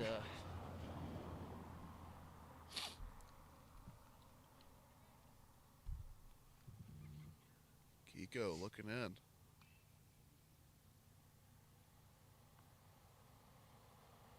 The 0-1 pitch breaking ball misses. I believe they have a new pitcher out there. Let's see if we can find out what his name is. Number 3, Brady Conley, is in the pitch for Rio Grande now. So Conley comes set on the 1-1 pitch. Kiko watches the breaking ball catch the inside part of the plate. Now 1-2.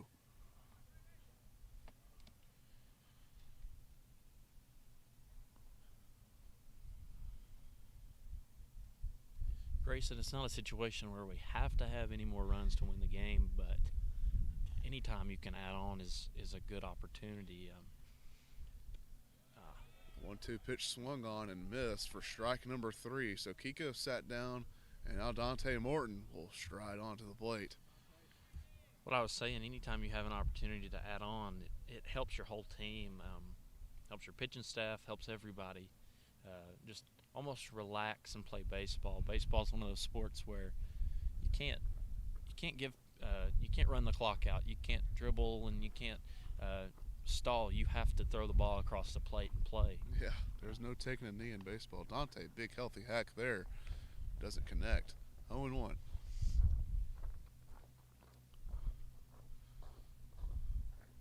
And just to give your freshman pitcher some more breathing room, kind of what you're alluding to, is really helpful in a time like this. Yes, exactly. Allman did really good getting us out of that last inning, but you really just wouldn't want to put him in that position again. I mean, he handled it well, but you never want to do that. The 0-1 pitch was swung on once again by Morton. He misses. Now it's 0-2. The 0-2 pitch by Conley on its way. Big breaking ball. Dante stays with it, but it's just kind of dribbled out to the pitcher. Dante hustles it out, but it's flipped over to first to Carter for out number 2. So Conley making quick work so far of the Lions offense. But now pinch hitter in for Cade Cahoon. Big boy, slugger, Will Cantrell. Walked by him earlier today and said, hey, Will, you can put one over the wall for us tonight if you'd like, and kind of chuckled. Maybe he will do that right here. I'd like to see it. Will came in to pinch hit in both games last night, I think, and he's got a big swing on him. He can do a lot of damage if he connects. The 1-0 or the 0-0 pitch just misses inside, so that's going to bring the count to a ball and no strikes.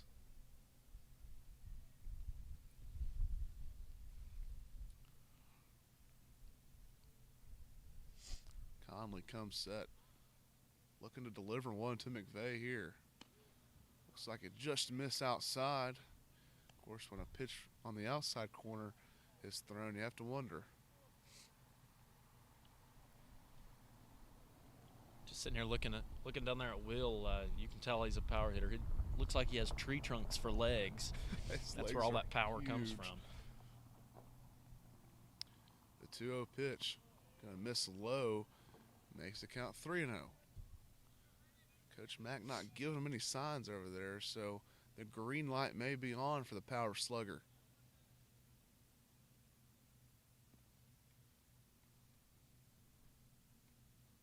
Conley taking his time here.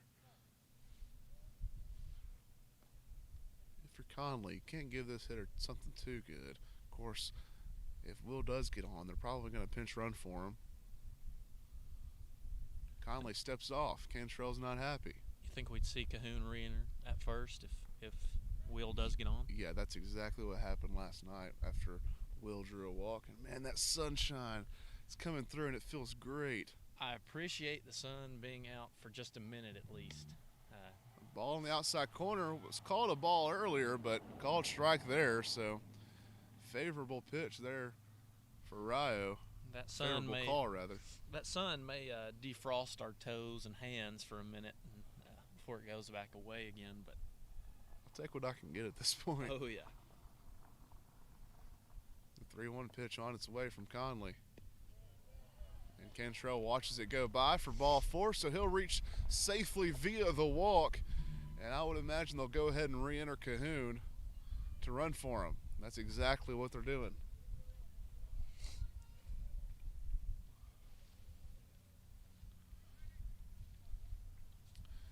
So now flip the order back to Parker Cosby, the leadoff hitter for the Lions. Trying to get something going with 2 outs again here in the bottom of the 6th.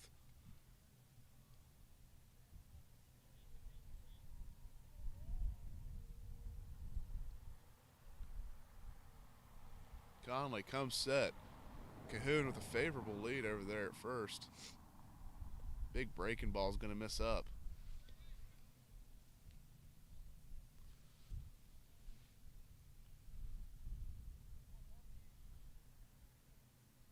Cosby digs in once again.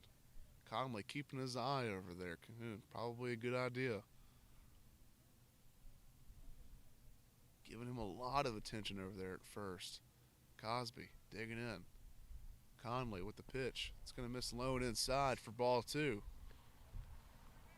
Has Parker been on base every time he's been up today? I think he has. I think so, yeah. Big on-base percentage guy.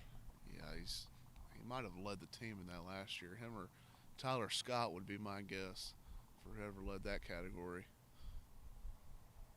Cahoon, another healthy lead over there. Conley with the pitch. That catches the outside corner for strike number 1. So now you have 2 balls and 1 strike here in the bottom of the 6th inning. As a hitter, that's a pitch you don't necessarily want to swing at when you're up 2-0 on a pitcher. It's just a pitcher's pitch. Tip your cap, get ready for the next one. Absolutely. Looks like Cosby is doing just that. Conley comes set. Gives Cahoon a couple glances at first. Cahoon's going to take off. Curveball misses outside. The throw is going to be late.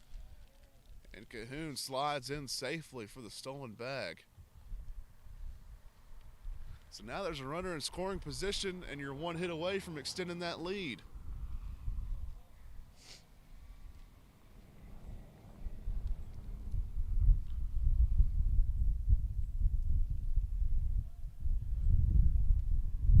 Cosby digs in on the 3-1 count. Hoping to give his team some more insurance.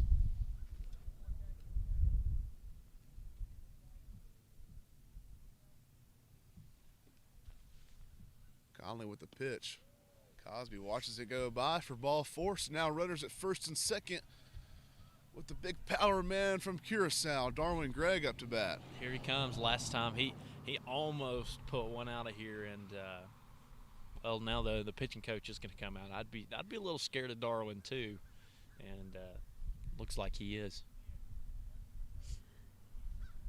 Looks like you could stack 2 of Rio Grande's coaches on top of each other, and that would probably equal 1 Darwin Gregg.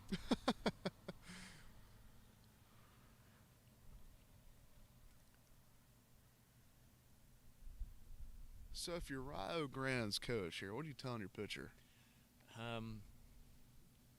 Don't give up a 3-run home run. No, I really think he's probably just out there to calm him down. I don't know how old this pitcher is. But again, first outing of the season possibly. He's definitely got some nerves going on. Yeah, this pitcher is a freshman. He's a true freshman. So. That's the way he was throwing earlier. It looks like he's not scared, but he's a little more timid. I'm sure this is his first action this year, and he's feeling the pressure right now with 2 on, 2 outs, and especially with Darwin Gregg up to bat. Definitely, because if you hold him here and keep it at just a 2-3 ball game, you're still very well in this game, Daniel. Yeah, if Bryan went up by any more, it becomes a lot harder. Getting 1 or 2 runs across is easy, but no, not easy. I don't want to say easy, but a breaking pitch hit to deep center field, but Jordan's going to have a move on it. Camps out under it and catches it for out number 3. So despite the big barrel there by Darwin, nothing shows for it. It's going to keep the score 2-3, Lions on top. And we'll be back for potentially the last half of the inning of this game.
So here to potentially close out this game, Chris Bain into pitch for the Lions.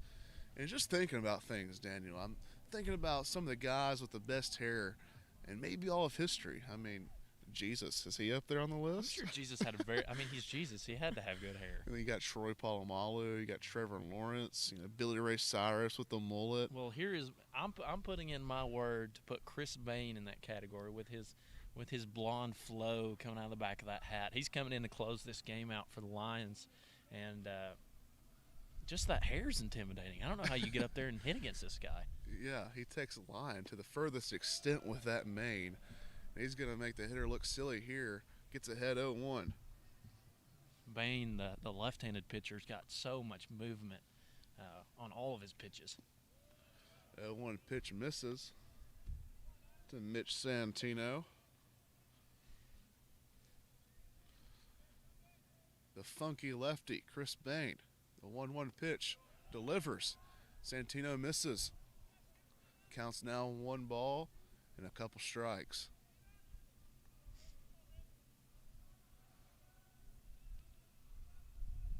Cosby sets up outside, and that's where Payne puts it.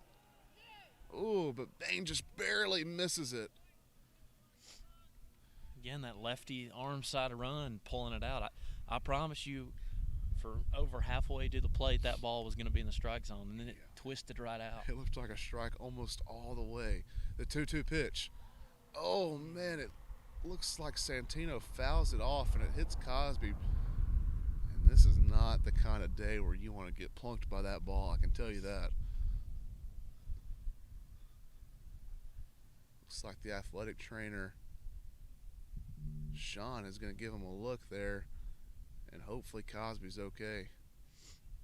Sean Shelton, he's been in the program for a while as the athletic trainer here at Bryan. He does a good job with athletes.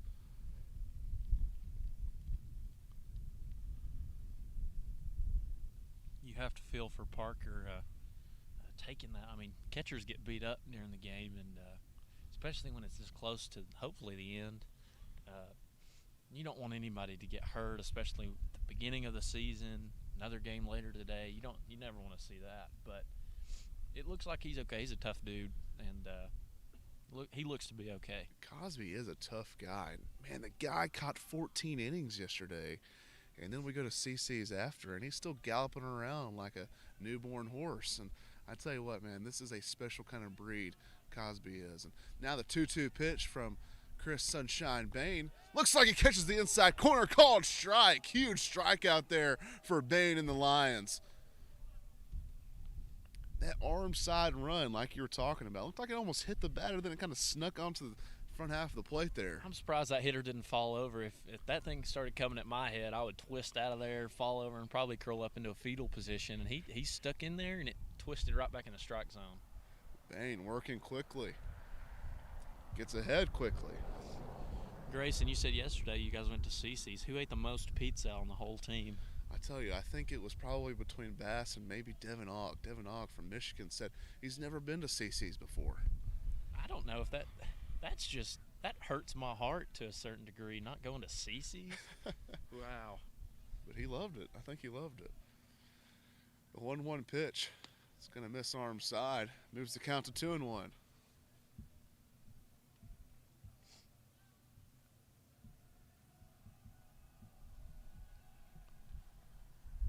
One pitch swung on and missed, and now one ball and a pair of strikes for Chris Bain and the Lions. You hear a lot of chatter coming from the Rio Grande dugout. They're wanting to get back in this game. Foul ball there. Going to keep the count 1-2. Well, the count's 2-2. I'm being told by my partner here. Trying to figure out might be frozen. Yeah, this pinch. It's a pinch hitter in, and I'm just now getting his name. It's number 32, Josh Wolf, sophomore catcher. So the 2-2 pitch swung on and hit fairly shallow to right field, and Alex Rollins is in there defensively for the Lions. He's going to make the catch out in right field. Rollins, good defensive replacement. Probably going to see him come in midway through the game a lot to kind of replace the right fielder, Grant Lala. Grant Lala, huge bat, but not the best right fielder. He came in as a first baseman, but you got to have him in the lineup, so you kind of just stick him wherever you can. So Rollins out there makes a good play. So now there's 2 outs here in the top of the 7th inning. Chris Bain with the slider is going to miss low and inside. Again, after those first 2 at-bats, we've seen that this guy's a dangerous hitter for Rio Grande, and so you got to be careful to him, but you also don't want to be scared in this situation. 1-0 pitch catches the outside corner for strike number 1. Looks like old Sunshine Chris Bain isn't scared of this guy. Knowing Chris, I don't know if he's scared of anything actually. Maybe spiders. That seems like something he'd be scared of. Probably something really weird, like I don't know. Probably spiders. So 2 balls and a strike here for the Lions, and the pitch just barely misses inside. That funky arm angle creates a lot of arm side run, and it scared A.J. Thomas there. Almost hit him, but almost snuck back over the plate too.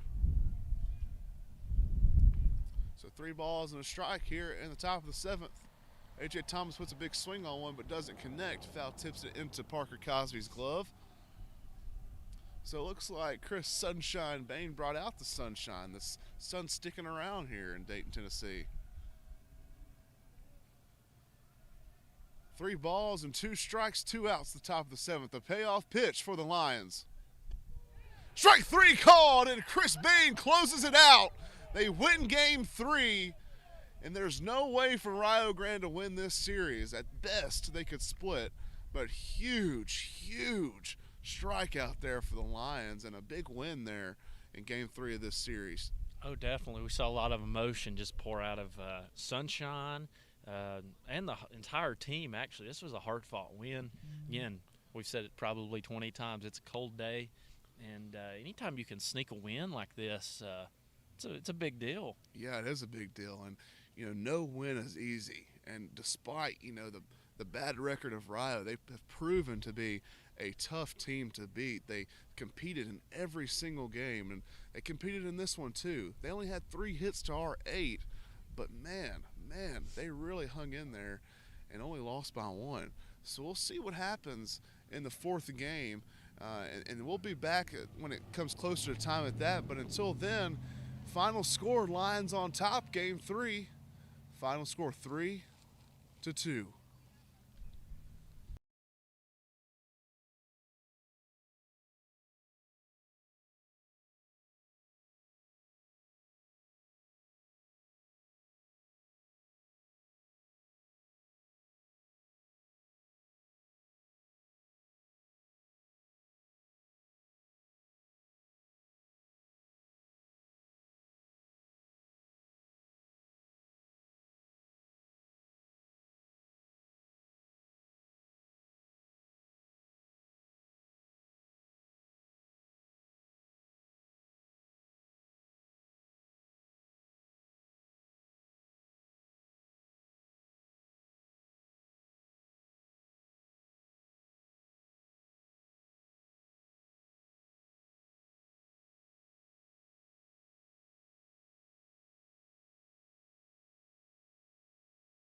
Action has started here in game 4 of this 4-game series. Recognize that the scoreboard's not right there on your live stream. We'll try to get that fixed here pretty quickly. They started back sooner than I thought. Went up to my room to kind of get warmed up and get a bite to eat, and came back and they already started, but it looks like leadoff hitter A.J. Johnson got on by an error, and then we turned to get us 2 outs here. The movement on his ball. Looks like he's doing well so far. With me, I got a new color commentator. Seems like I run off color commentators faster than stray dogs in my backyard. With me now is Ethan Lamberth, freshman catcher here at Bryan. So, Ethan, glad to have you here with me. Glad to be here. It's a little cold day for baseball. Sun's starting to peek through the clouds, so hopefully we'll warm up here in the next few minutes. Yeah, hopefully that would be nice. And I imagine as that sun sneaks back behind the buildings here on campus, it's going to continue to drop, the temperature that is. And Tristan's got, I believe that's Lovsky in a 1-2 count with 2 down. Getting the sign from the trusty catcher Parker Cosby. Delivers a sidewinder and gets him for strike 3. So it looks like Allison makes quick work of the Red Storm. And with that, we're going to take a break, and we'll see you at the bottom of the inning.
So we're here for the bottom of the first inning. Going to get us started is that trusty catcher and leadoff hitter Parker Cosby. Your time at Bryan, Ethan. What has Cosby's impression been on you? See, as a catcher, and especially in the dugout, he's just a leader. Always picking everybody up, no matter if he's having a good day at the plate or a decently bad day at the plate. He's just the leader you lean on. Yeah, for sure. He is a leader, for sure. And you know, to catch 2 games, you're a catcher. You know that that's no easy task. And for travel ball kids out there, maybe stop complaining. You got a collegiate guy here catching two 7-inning games, so he's definitely big for Bryan. And you know how tough that is as a catcher to do that, Ethan. Especially game 1, wore a ball inner leg somewhere down there. Yeah, that's a big hit. So it counts 0-1 on Cosby. He puts a good swing on one, but it's going to ground up out to the second baseman as he flips it on to first for out number 1. That's one thing about Cosby. He's going to put the ball in play. If he's getting out, it's usually via the ground out or fly out. It's not many strikeouts. Only had 18 strikeouts last year, and I believe 55 games. That's unheard of. So now the big slugger, Darwin Gregg, hoping to get things started here in the bottom half of this inning. Just misses outside and low. Trey White, number 27, pitching for the Rio Grande Red Storm from Crooksville, Ohio. The 5'10 lefty winds it up. Darwin Gregg's going to hit it pretty sharply at third base. Third baseman is going to make a bad play on it, and Darwin will reach safely on the error.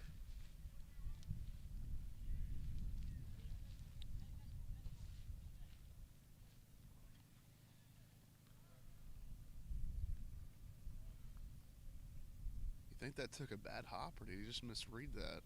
It looked like the spin on the ball kind of misplayed it a little bit. Conservative lead over there at first with the lefty pitching. Bradley Prince hitting third here in this lineup today. That pitch just misses low and outside, so the count moves to 1 ball and no strikes.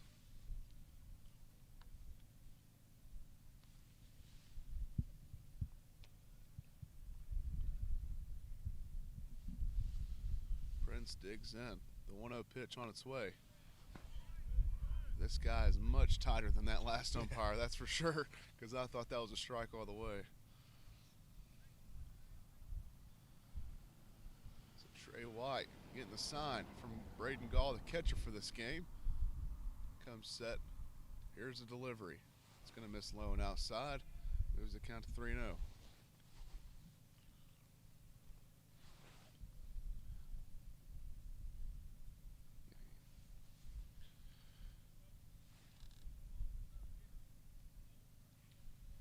Prince in the hitter's count, the 3-0 count.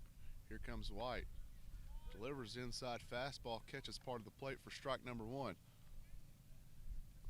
You know, Daniel and I talked a little bit about having this turf put down and kind of what that does for a catcher. Speaking from a catcher's perspective, what's it like playing on turf? For me, it's a lot simpler.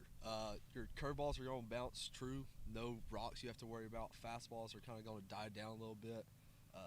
I did take a look at the turf earlier. It looks like it's a little padded, so it's a little easier on the knees. Runner takes off. Darwin is caught in between, and Bradley Prince puts a charge in one, almost hits it out dead center.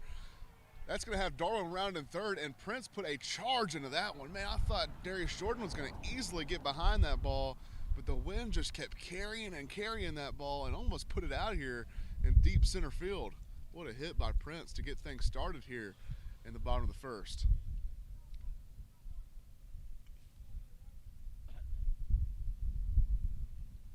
Looks like the umpire's motion to get that gate closed in center field.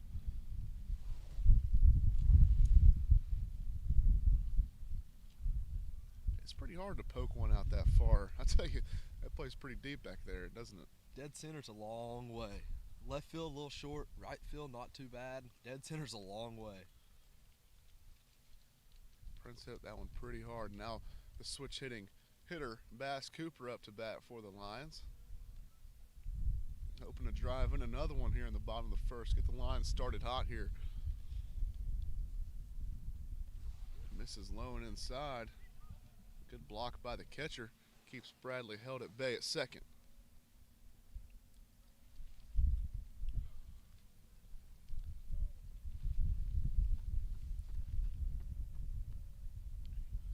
Cooper digs in the 0-1 count. Gets the signs from Brady Conley, doesn't like it, steps off. Agrees to something Gall throws down there. Keeps an eye on Prince. He's going to check Prince at second, keeping him honest there with his lead.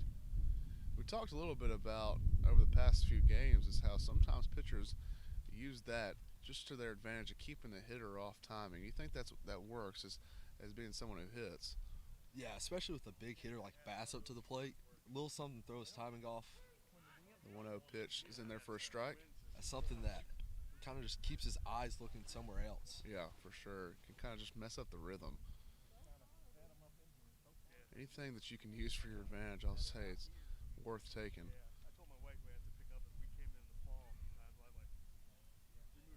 The 1-1 pitch on its way. Just misses outside. Brings the count to a hitter's count now, 2-1.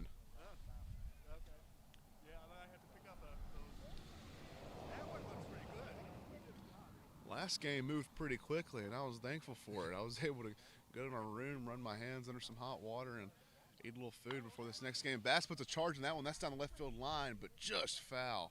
That definitely would have scored one. Okay, just run off the little propane thingies? Yeah, it's just all you do. It's got the bottles and then the bottle. Be nice if Bass could straighten that one out a little bit. Yeah, I might have to go get me one. I saw you picked one up between games. Coach Dave being very vocal as the first base coach over here. Yeah, he's letting Prince know exactly what's going on back behind him. Big curveball there, kind of fooled Bass, it looked like. He swung on and missed it. Big strikeout there for the Red Storm. Sets a big hitter down, and now another big hitter up, Grant Lala.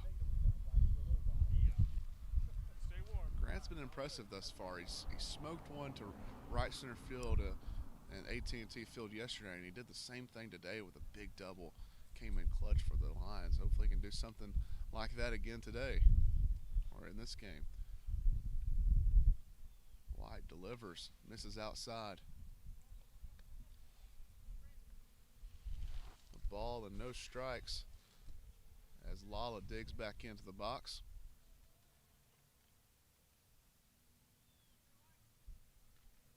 White keeping Prince honest there at second. Delivers a pitch. That's going to miss just outside. The difference in the zones between these two umpires is very different. Not that that's the worst thing, but when it's cold, I don't mind a little few extra inches given off the plate. A little leniency. Yeah.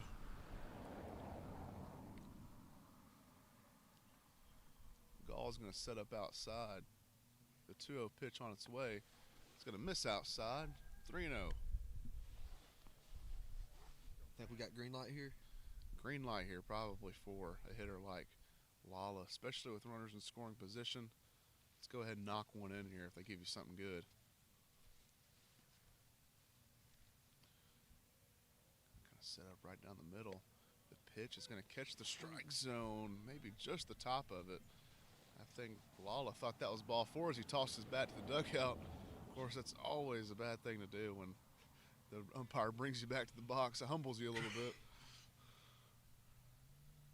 Of course, now if you're Lala, you have to protect it because some umpires take that to heart when you do something like that. White keeping an eye on Prince, delivers a 3-1 pitch. Lala connects with it, but it's going to be foul back behind the first base dugout.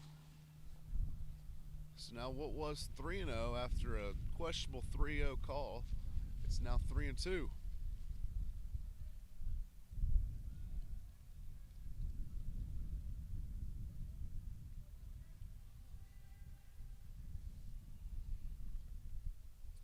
White, the big pitch here for the Red Storm. Comes set, delivers a pitch. Lala puts a big swing on one, but just barely catches it. It's going to be fouled off of the leg of Lala. Man, that hurts on a day like this, doesn't it? Oh, yeah. One thing I do want to point out, though, is you can't take any batters off in this Bryan lineup here. No, you really can't.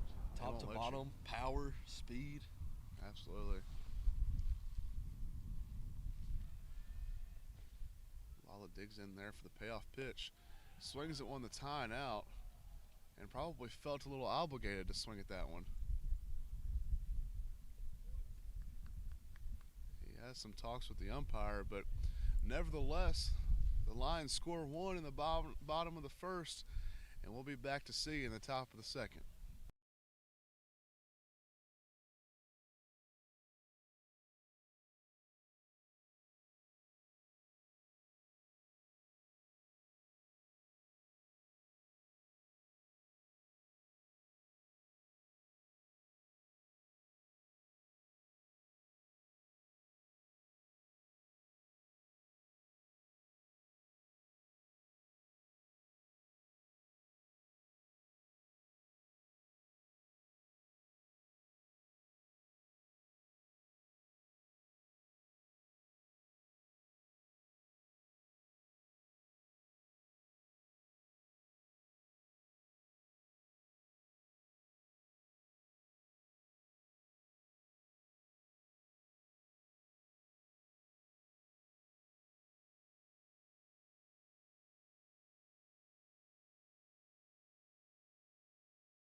Allison going to stay in here. See if they work that machine. You know, that machine is where the opener goes the first 2 innings. They bring in the get you over 1 inning guy, and then your starter extends the rest of the game. They only used 2 guys last game.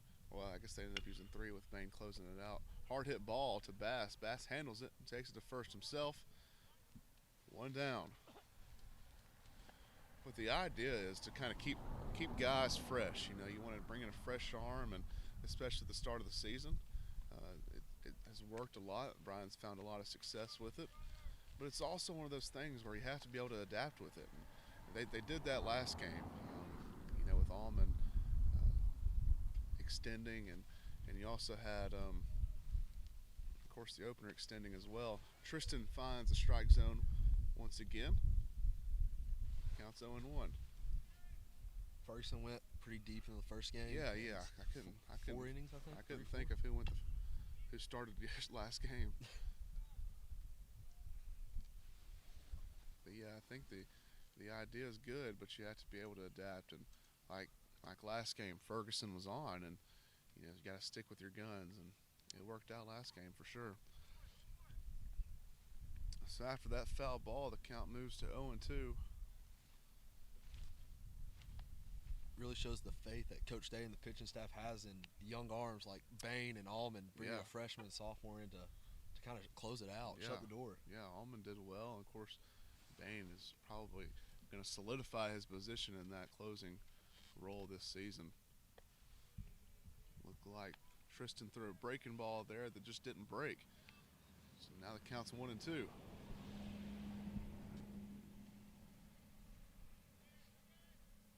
Parker sets up outside.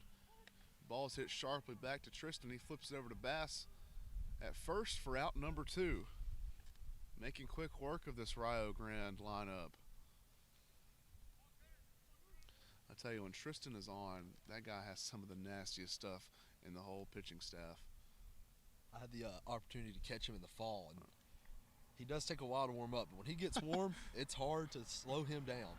He's got one of those rubber band arms. Here's Tristan. Delivers a pitch, going to miss low and outside.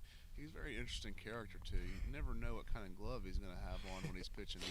He's known to shop around at Walmart and pick up just any kind of glove, and he'll pitch with that. And he's a funny guy, but he's a good pitcher, too. That one in for a strike. Evens the count up at 1.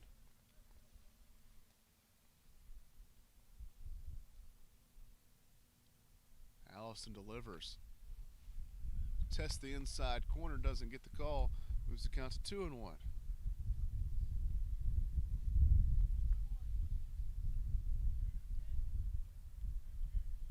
The 2-1 delivery on its way. Hit sharply toward Dryden at third, but it's going to be a foul ball. That's going to even the count up at 2. Tristan working well thus far.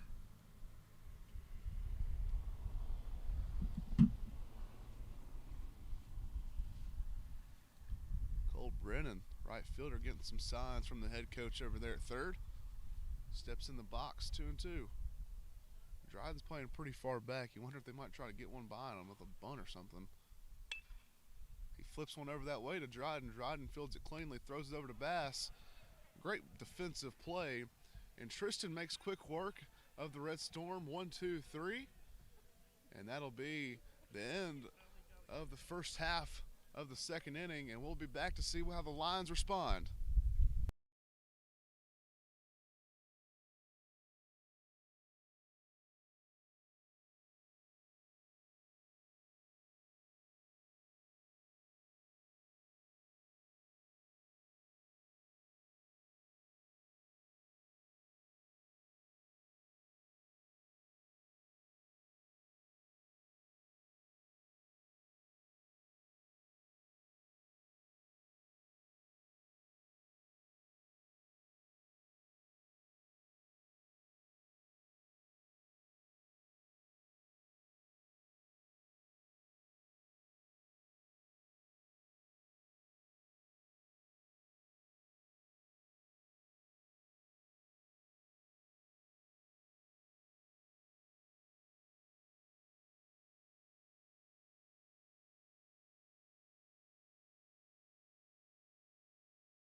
After making the last out of the inning, Daniel Dryden's going to step into the box here, hoping to get things started here for the Lions in the bottom of the second inning. Looks like the gate has swung back open in left center field. That wind's doing a number today on not only that gate, but man, my nose and ears are freezing up here. Heard last game Daniel made a call to the calf to get some hot chocolate up here. Yeah, no one answered. Maybe here in a couple of innings we'll make another call. The SOS, bring us the hot chocolate. That fastball misses outside. Quickly moves the count to a ball and no strikes.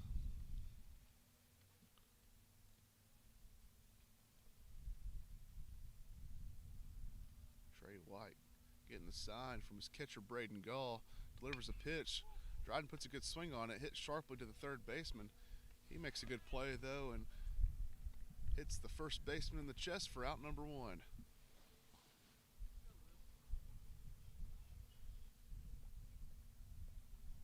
Looks like he might have just gotten on top of that ball there, Ethan.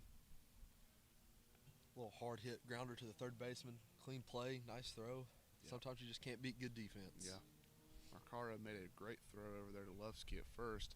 Now DH in this game. They're going to give the COVID sophomore Will Cantrell some opportunities and some ABs. He's pinch hit in every other game so far this season, so they're going to give him some more at-bats by putting him in at DH. He watches ball 1 go by and watches another one go by that looked like it was in his wheelhouse. The count quickly at 1-1. Trey White works with some tempo. Gets the sign from Gall. Gall sets up inside, and that's where he throws it. And it looks like Cantrell just missed that one. He's going to hit a major league pop fly to the second baseman, and he catches it for out number 2. I think that ball was in the stratosphere there. I mean, that thing was way up there.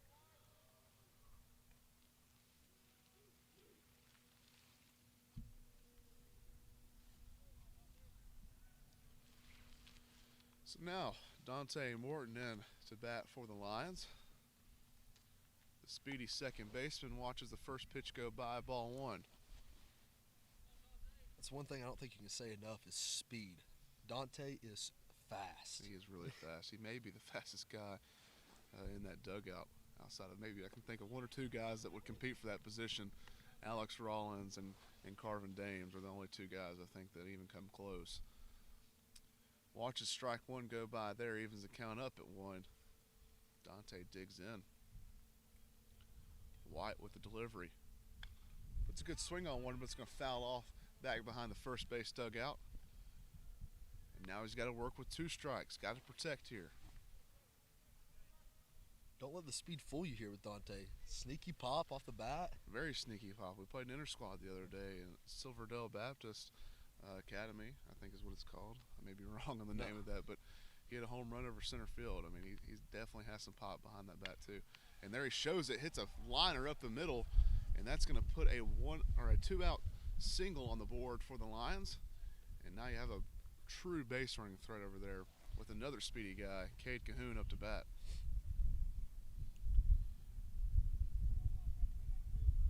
The thing with speed is when you have a single like that with 2 outs, you can quickly move someone into scoring position, and then you're just a single away from scoring a run. They're going to have to keep an eye on him over there at first. Cade Cahoon digs in, the man from Michigan. He watches the first pitch go by, just misses low and inside for ball 1. Seen a lot of catchers, 2 or 3 from the Red Storm here, and decent, pretty good arms for all 3. Yeah. So Dante does have a test behind the plate. White hasn't shown his pickoff move as he delivers that pitch for ball 2. Of course, with lefties, it's a little harder to read those guys, huh? Looking good at a good count for Dante here. Maybe see a little scramble here on the bases. Yeah, it's fastball count, good hitters count. And that's what he sees. And Cahoon's going to shoot into right field, and Dante thought about going to third, but he refrains. Probably smart there. The right fielder is playing pretty shallow. So another 2-out single. Moves runners to first and second, And the lineup flips over with Parker Cosby at the dish. That's really big right there for the Lions because now you're looking at really potentially getting something going here.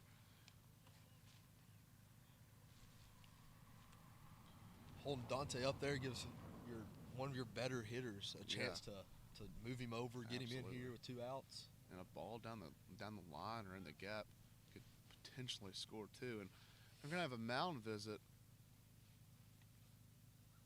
to just kind of check in on things. If you're the coach here, what are you telling your pitcher? Settle down. You give up 2 singles. One was hard down the middle. One was kind of right over the first baseman in between first and second.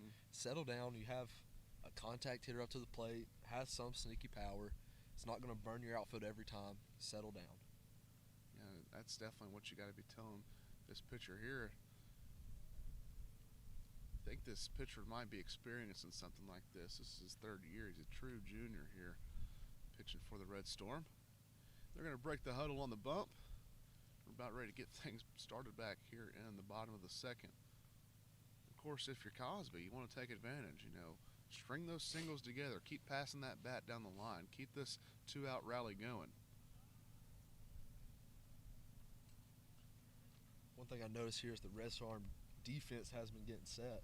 There's quite a bit of gaps down the lines. Left field has a massive hole. Right field, there's a pretty big gap. Parker just pokes something. In the middle, yeah, they do. Cosby puts a charge into one. Deep left field. Back. Get out of here, ball. Gone! The Bryan Lions strike again. Home run. Parker Cosby. Touch them all. Huge hit, and just like that, the Bryan College Lions are up after the 3-run homer, 4-0. And right there, he's showed me where his power is. Yeah, the sneaky pop you mentioned, he definitely showed you. He said, sneaky, I don't think so. I'll show you what I got. 4-0 Lions now with one of those guys. He doesn't have sneaky pop. This guy just has pop. So a big 2-out rally here for the Lions after the mound visit. And White looks a little shaken up out there on the bump. Greg digs in, watches ball 1 go by. Man, that is huge for the Lions. I mean, to get something started like that, to have someone like you said who's notoriously a contact hitter put one over the wall like that, that is humongous. Looks like Darwin just haphazardly swung at that one and fouled off toward the right field line. Evens the count up at 1. After a big home run from Parker there, you can't get too rattled, especially with Greg in the box. Really powerful hitter. Yeah. He strikes one in the 6th hole. That's going to be good enough for a single. So keep this 2-out rally going. And that's just what we were talking about, Ethan. Just keep passing that bat. And it seems to be working here for the Lions offense thus far here in the 2nd inning. So now you have Bradley Prince, the guy who almost hit it out of center field. And I believe I Google Earthed our field one time, and center field I think is running at about 385, and it's a deep 385 though, I'll tell you that. If you can just bring that little pull side here as a left-handed hitter. Darwin Gregg's taken off. Good throw by Gall, 1 hops, and Greg gets the bag. So now another runner in scoring position. Now all it takes is a base hit to get him in. That's something that Noah and I were talking about last night, is small ball is not really in our vocabulary here at Bryan. So instead of bunting guys over, we just like to steal them and get them in scoring position. And that's exactly what happened there. So base hit away from another insurance run on the board. Bradley Prince going to see what he can do. White comes set. Here's the pitch. Kind of saws that one off, in on his hands. And it's going to get down, and Darwin Gregg's going to score, and Bradley Prince is going to head to second. Heads up base running by Prince. Wow. Well, it looked like the end of the inning just barely got down in center field. And, of course, with 2 outs, Gregg was running all the way, and Prince heads up play with both middle infielders running out there for the fly ball. He takes away second, too, Ethan. And that's one thing you get out of a veteran player like Bradley Prince is that heads-up baseball. Absolutely. Former catcher, now playing left field here. Heads-up base runner. Yeah, he is. He is a base runner. And now that he's not catching, he's got to run. So he better know how to run some bases, huh? Bradley on second, Bass Cooper in to hit. Took a big hack at that one, but just fouls it off down the third base line right in front of the dugout. So 4 runs with 2 outs here in the second inning. That's exactly what Rio did in game 1 yesterday. It basically sealed their victory in that game. Bass Cooper digs in on the 0-1 pitch. Puts a big swing on one. That's going to find a hole. And Coach Mack is sending him. Prince heading home. The throw is on its way. It's going to be a close play, and Prince slides in safely. So another 2-out hit and another 2-out run for the Lions. And Bradley Prince comes through again. And that's not Bradley Prince, Bass Cooper, sorry. I couldn't get Bradley. We talked about him so much I couldn't get him out of my head. But Bass Cooper comes to the Lions once again. Another veteran player coming through in a time of need. But don't be fooled. It all started with freshman Dante. That's right. That's right. Dante squeaked one up the middle with 2 outs, and that got things going.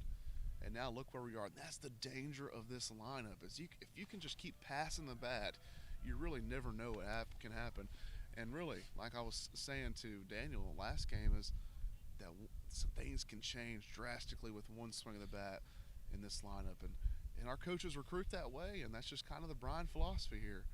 And Grande puts a big swing on one. That's deep to center field. That may be out of here, folks. Gone! Home run, Lions! To deep center field, Grant Lala. Wow, touch them all, son. Holy smokes. That ball was murdered. I'm telling you, that was light pole high and steep. I mean, that was deep. Hear the chants from the Bryan dugout as he comes to the dugout in celebratory form. Man, oh man. And Grant knew that was gone off the bat. And a quick, and I mean quick, 8-0 lead. I mean, we're sitting here 5 minutes ago thinking it's going to be 1-0 going into the third inning. And here we are. It's 8-0 now. Lions on top. Looks like the Red Storm coach is signaling to the bullpen, get somebody up and moving quickly. Yeah, they need something. They need something different. Dryden's going to put a good swing on one, but he flares it out to right field. That's trouble, though. Down. That might get down. And it does. The right fielder drops the ball. So they keep things going with 2 outs here in the bottom of the second inning. Things are going Bryan's way. And now you have one of those hitters who can change things with one swing of the bat. That was scored a hit. Long run for the right fielder. Yeah, absolutely. Diving play. And it looks like there's going to be a pitch and change here. The Lions are striking, and they're striking hard here in the second inning. But during this pitching change, we're going to take a break, and we'll be back soon.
while we're doing this pitching change, it's going to be Lane Metler in for the Red Storm. I'm going to give a little shout out to our social media handles. You can follow Bryan Baseball at BC_Lions_baseball. And then also give our athletics page a follow at Bryan Athletics. That's Instagram. Obviously, if you're watching this, you're on the Bryan Athletics. Subscribe and get that notification. Press that notification bell so you know when Bryan Baseball or any other athletic program is playing, and keep up with your Lions. But we have Lane Metler, sophomore out of Bainbridge, Ohio, coming in to pitch. And man, this has been an impressive inning, Ethan. I haven't seen one like this in a long time. I think Coach McCauley is really loving it here, as we call him Coach Mac, loving every second of an offense. Yeah, I mean, you got to as a coach. I mean, your bottom of the order kept you alive with 2 outs. Like we said, got started with Dante in the bottom of the order, 2 outs, and flipped the order all the way around. You know, this inning started with Dryden. He just got that flare of a hit down the right field line, and now you got that power hitter, DH, Will Cantrell up to bat. So Metler delivers the 0-0 pitch high, ball 1. Dryden, another base running threat on first base. Yeah, and that's who I predicted last night to have the most stolen bags of the year. He's quick, but even better than that, he's just a smart base runner. Will. Got a little mixed up there. Will watches ball 2 go by. Good count to run here. If you're Coach McCauley calling signs at third base, 2-0, fastball count. Now it's coming. Will watches the 2-0 pitch, gonna miss just high. Moves the count quickly to 3 balls and no strikes. Do you want to mention that Coach Reinhardt, first year hitting coach for the varsity guys, is fired up in the dugout. Oh yeah, you gotta be fired up. A huge 7-run inning. I mean, I think they had 1 hit going into this inning, and now they have 9. So I mean, 8 hits this inning. Wow. So the Will Cantrell draws the 4-pitch walk. So now Dante in a 2-out hitting position again. Let's see if he can come through for the Lions again. The freshman has proven his worth here for the Lions already in the first 3 games of this season.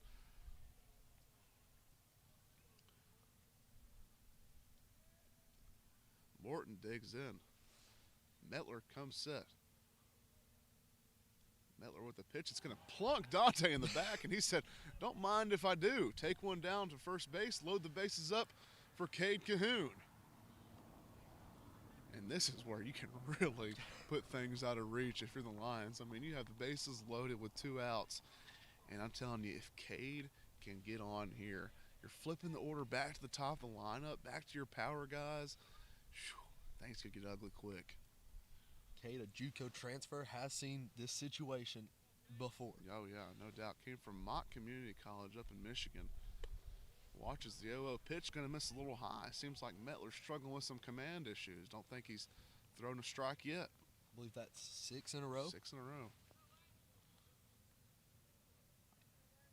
High pressure situation for the guy. Metler comes set. Almost hits Cahoon. Gonna miss inside, bringing the count to 2-0.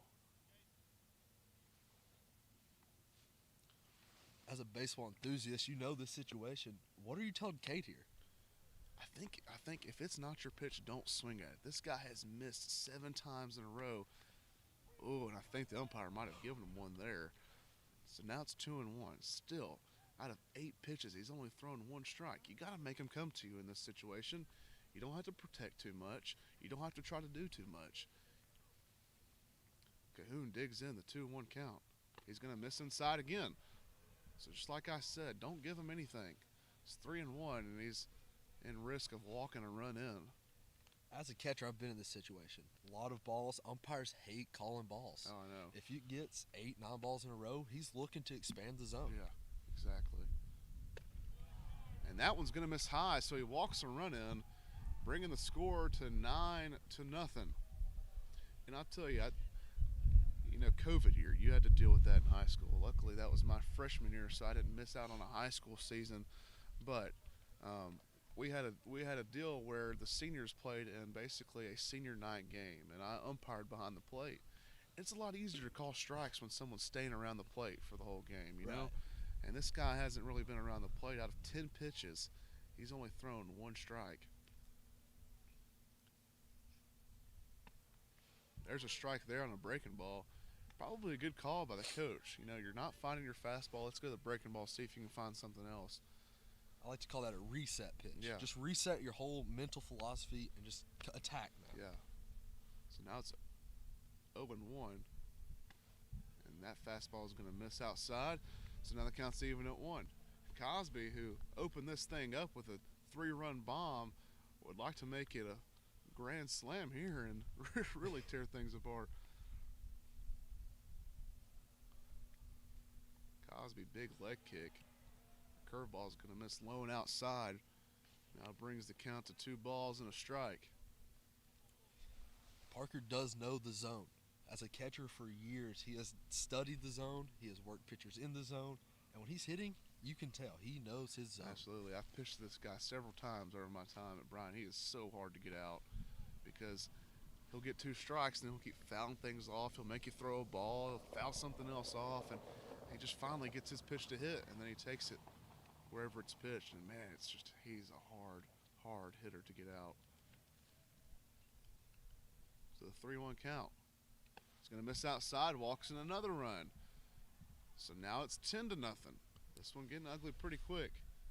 You can kind of see the difference in Bryan and Rio Grande, a team that really competes. I mean, the first 3 games of this series, they competed really heavily. They won the first game and kept it close the second game and kept it really close last game.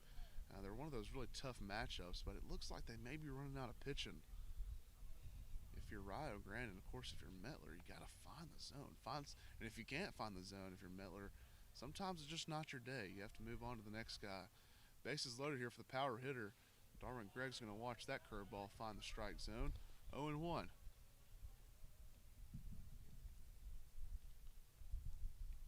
See, I believe that Game 1 really defined Bryan. They show that they're not willing just to lay down in a 4-game series and let Game 1 define them. Oh, my. That is just shot. barely missed. Darwin Gregg put a charge into that one with the bases loaded, and that was scary if you're the Red Storm. But, man, what an inning, Ethan. That was fun to call. 9 runs in that inning on, I think, 8 hits and a big 3-run bomb by Parker Cosby. So we're going to flip this thing over to the top of the 3rd inning. We'll take a short break before that.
Ready to get things started here in the top of the 3rd inning after the huge 2nd inning for Bryan.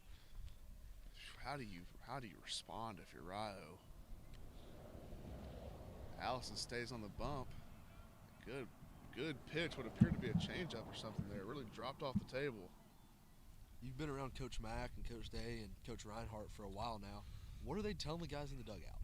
I mean, I think they're just proud of him. The big swing there by that's not McVeigh, but Bradley Prince struggles with it a little bit out in left field, but he manages to make the catch. That was Will Mann hitting there for the Red Storm, but I think they're just proud of their guys. I heard Coach Mack saying, you guys did this. The bottom of the order, you guys did this. And I think if you're the coaches, you got to say, keep playing it on them. You can't take your foot off the gas pedal if you're Bryan. Allison making quick work out there.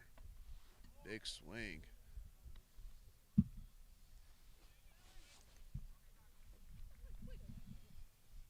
Normally in a lineup with your power guys up top, your speedy guys at the bottom, you want them to turn the lineup over, and that's exactly what has happened today. Yeah, absolutely.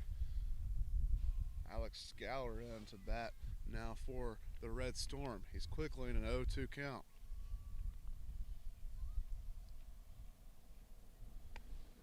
Allison just misses with that pitch outside. One ball and a pair of strikes for Allison and the Lions. Scaller digs in. That one's going to miss just outside. Evens the count up at 2.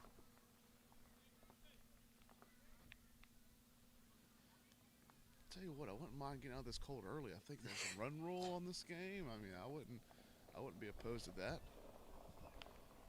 The breaking pitch there just misses. I think it might have crossed Parkey up a little bit. He kind of gave up on it. So now the count's 3-2. That pitch just misses. So after having Scaller 0-2, throws 4 straight balls to walk him.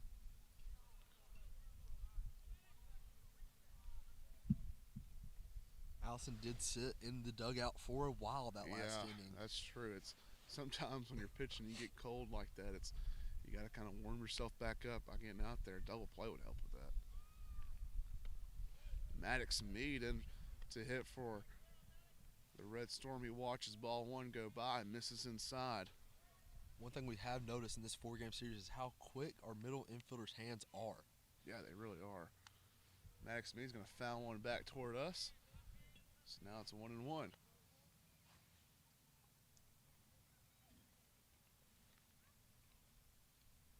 Sun seems to be playing a little part with Prince in left and Greg in center. Sun's kind of peeking over the trees now. Yes, and I've heard from the third basemen I talked to, it's a hard park to play at if you're a third baseman. Of course, it looks like Dryden's got some shade over there at third, but outfield looks like they just got glare in the sun right there coming through the trees.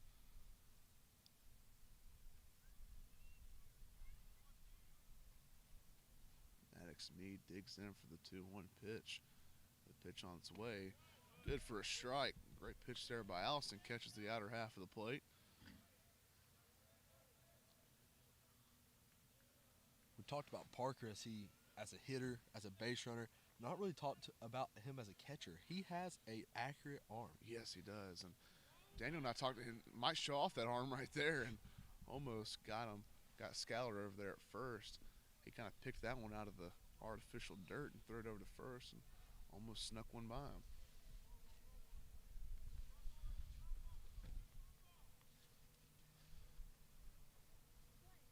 So now the count's 3-2, 1 down. And Maddox Meade's going to foul that one off of his leg, so that keeps the count 3-2. One thing about Parker is no matter how many times he gets hit, he will be the first one in the weight room in the morning, getting extra work, and the last to leave. Yeah. He is what we call a dog. He is. And I was talking yesterday about one of the first interactions where I knew that Parker was a different breed was when I saw him running around campus with that, Allison throws a second for 1 and looks like it might have been on the transfer where the ball was dropped.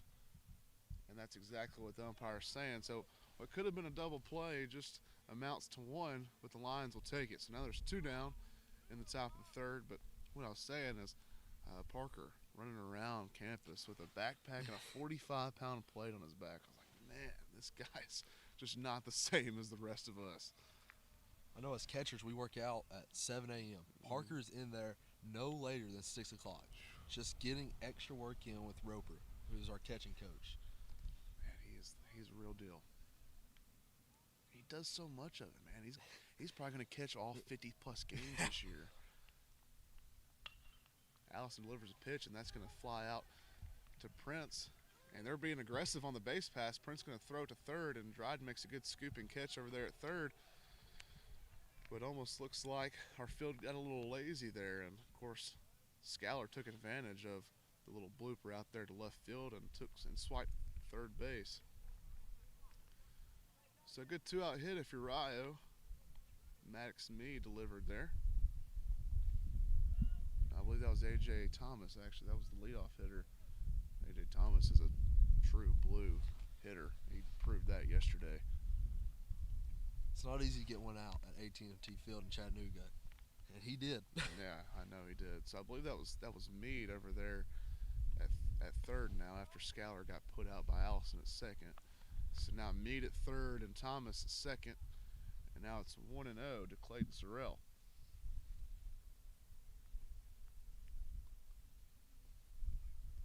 Allison getting the signs from his friend Cosby. Comes set and delivers a pitch. Clayton Sorrell's going to roll over to Dante Morton, the freshman. He flips it over to Bass for the third out. So despite the runners being in scoring position, Tristan Allison works his way out of it. Good job, and we'll see what the Lions can do in the bottom of the third.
Bradley Prince in here to hit to start things off for the bottom of the third. Hoping to get something going. Keep the runs pouring in, Bryan. Pitch almost hits him as Prince scoots out of the way, and man, this temperature is really dropping. It's hard to talk almost. Sun has went back behind the clouds, peeking through just a little. Rough. No matter the temperature, the Bryan faithful crowd is out today. Oh, I know. The cars lined up along the hill. Bradley Prince watches the 1-0 pitch scoop by him. Now it's 2-0. Just checking the weather app, it's 37 degrees with a 29 degree wind chill. So, man, it's cold. If you haven't come to Bryan,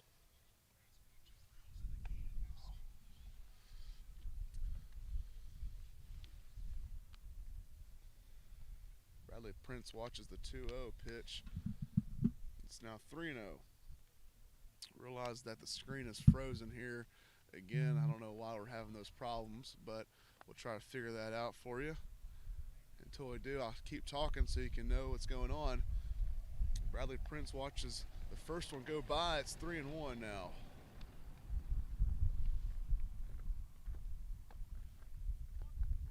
Now the second strike. It looks like the umpire didn't want to throw it until Prince took off for first. So the count's now 3-2.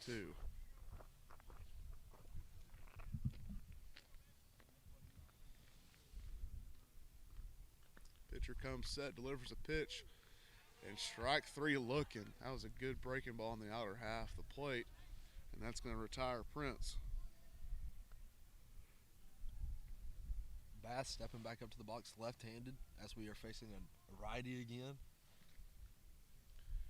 Yeah, that's the thing about Bass, man. To have that switch hitter right in the middle of your lineup, that's got to be nice. Most of the time when you think switch hitter, you think just speed. Yeah, Bass has power. knuckles one off there. It's going to get down, and Bass is going to hustle to first. And I guess you call that an infield hit. You wouldn't believe it since you can't see the screen, but Bass just got an infield hit. He kind of got knuckled off there and hit it to second base, but it fell between the second baseman and the pitcher, and there was no one to cover first. And I believe the first baseman made a move for it too. So now with one out after the infield single, Grant Lala up to bat. Grant delivered that big home run last inning, dead center field. Grant watches the first pitch go by for a ball in the dirt.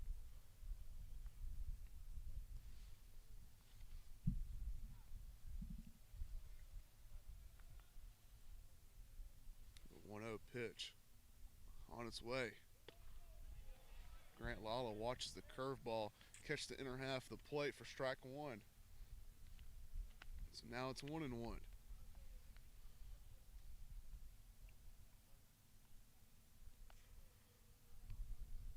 Pitcher comes set, delivers a pitch, and that one just caught the outer half of the plate. I thought it was just off the plate.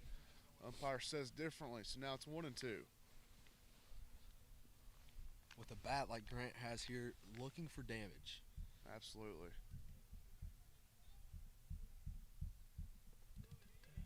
And that one gets away from the catcher.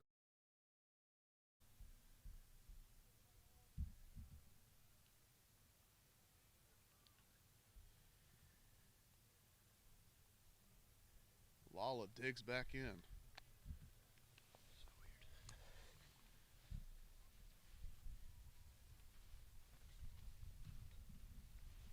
Bass with a pretty heavy lead there at second base, but no one's really covering him. That one's going to miss high for another ball. That's going to bring the count to 3 balls and 2 strikes.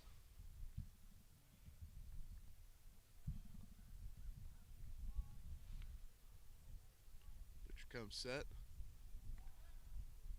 And Mettler looks back. Bass at second. Not much threat there at second base, I'll tell you that. No one's really keeping them close either in this 10-run ball game. Lala digs in on the 3-2 pitch. The curveball misses and almost hits Lala in the backside. And he's going to take the walk. And now Daniel Dryden up to hit.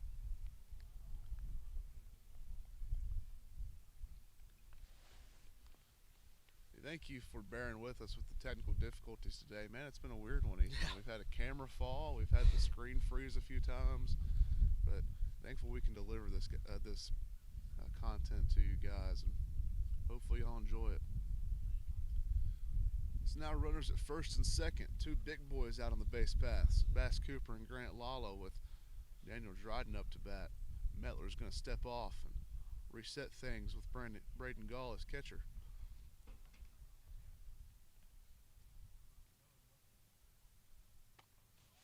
Big swing by Dryden, not going to connect.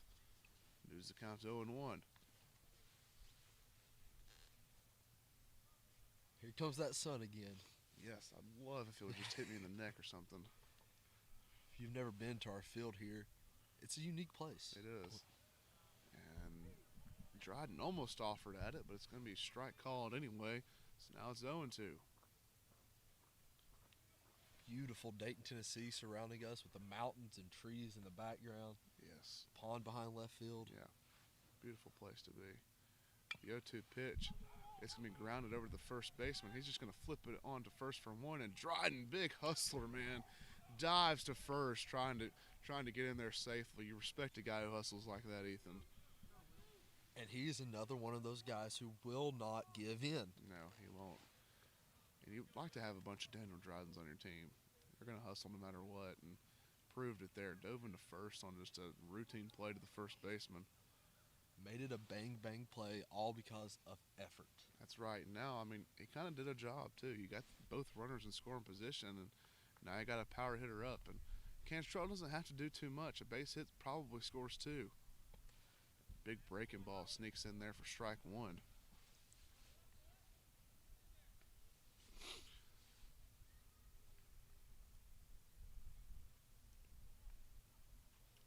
Mettler gets the sign from Gall. He agrees to it.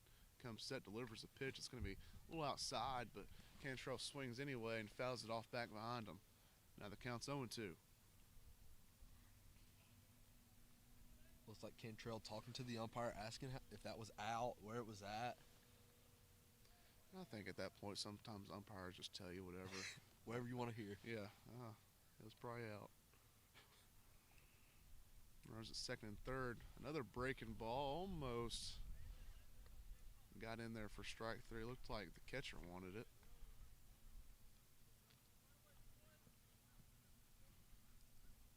That indoor curveball is a hard pitch to hit. It's easy to give up on. The 1-2 pitch. Another curveball. It's going to be rolled over to the shortstop. Shortstop makes a nice play. A good scoop over there at first by Lufsky. And that'll be the end of the inning. So a couple singles by Bass and by Lala, but no runs scored on no errors by Rio. He'll be back at the top of the fourth.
Looks like a new pitcher in for the Lions, Michael Novak, another transfer, another new face here on the hill this year. So this will be his first appearance of this young season. See how he does today, Ethan. One thing about Novak is he likes the weights. He likes the weight room. Big arms. Big arms on this guy. Novak with the delivery. Good first pitch fastball there. Lefty swings and misses. It's now 0-1. He can put that in his scrapbook at home. First pitch as a line is a strike. Yeah, that's pretty good.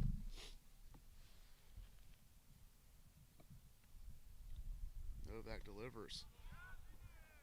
The check swing called strike by the field umpire. So now it's 0-2.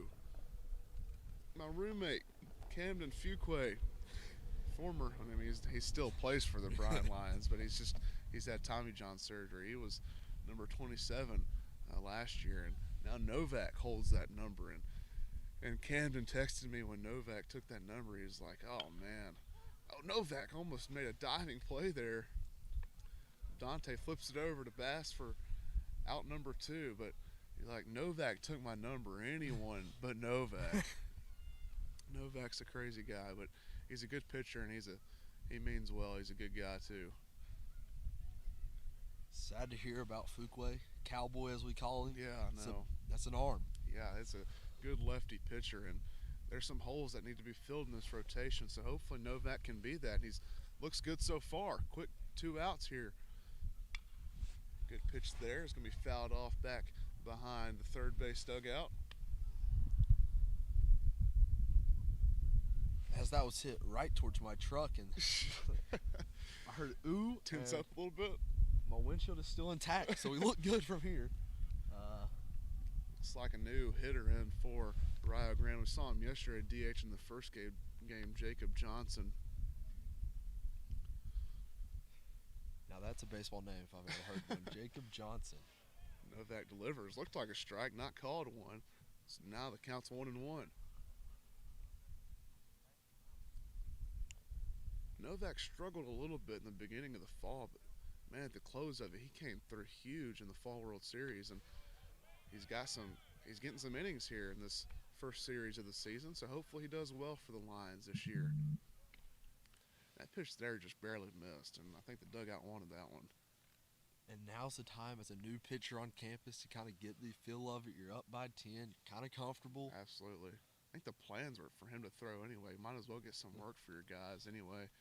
But I think they extended Tristan another inning because he was doing so well, and he did do well. 3 innings, only 1 hit. Novak hoping to keep that going. Comes set.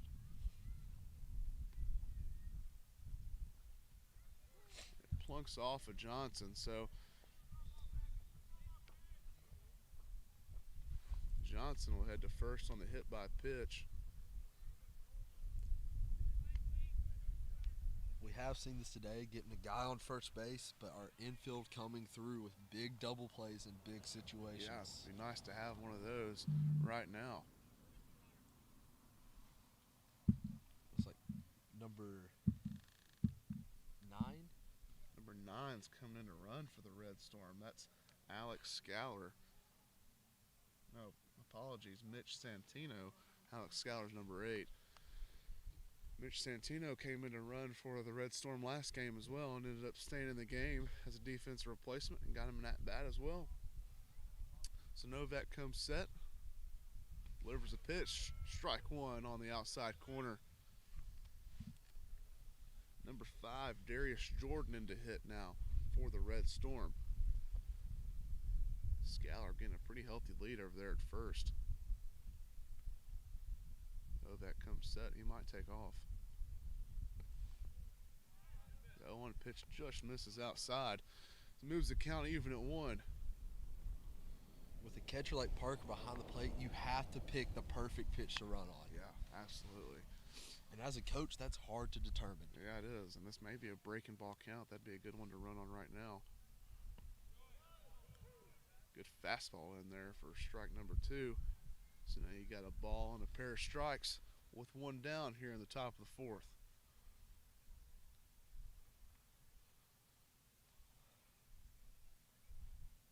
Novak comes set.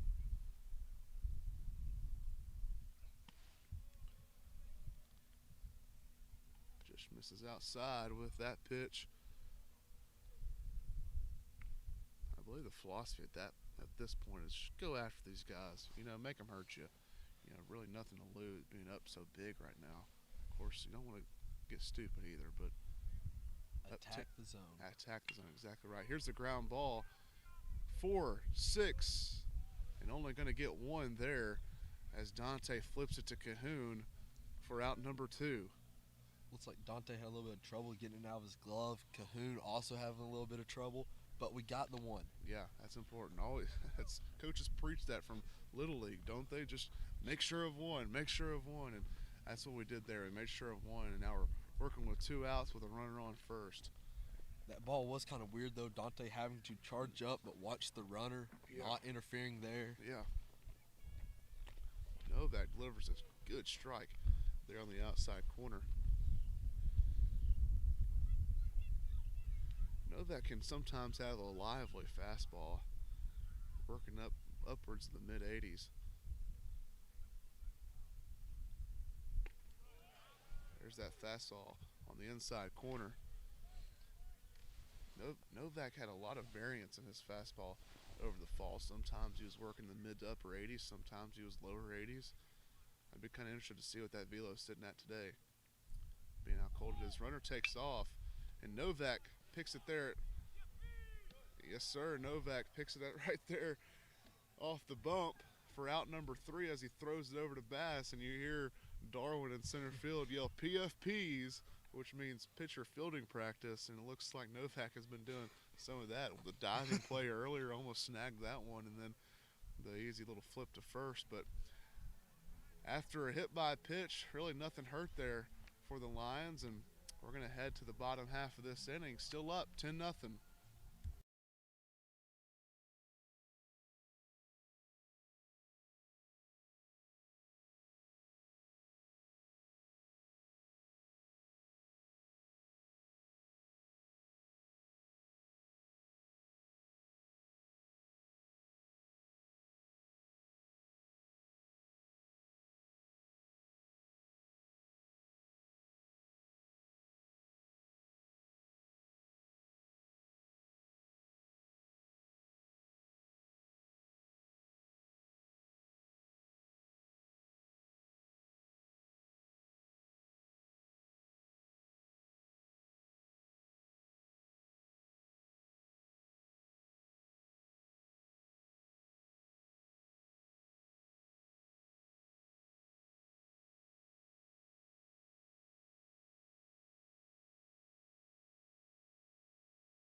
Looks like Dante Morton's going to get us started here in the bottom of the 4th for the Lions. New pitcher in for Rio, Trenton Overturf.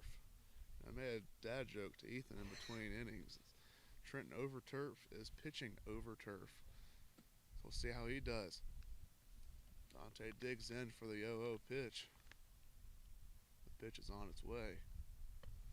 Looks like fastball missed high and inside there.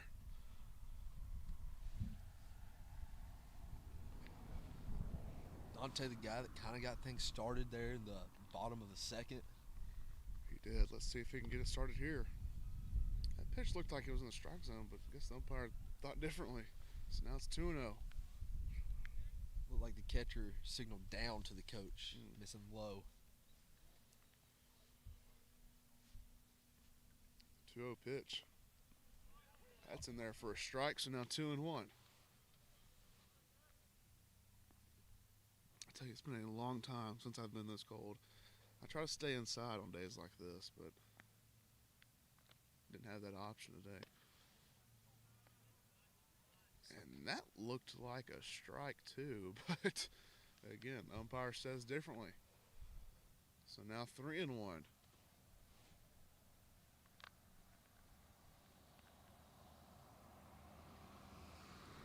I had a chance of talking to Dante's dad. Dante's excited to be here. Dante flares one out to the shortstop. The shortstop makes a quick play on it and catches the line drive for out number 1.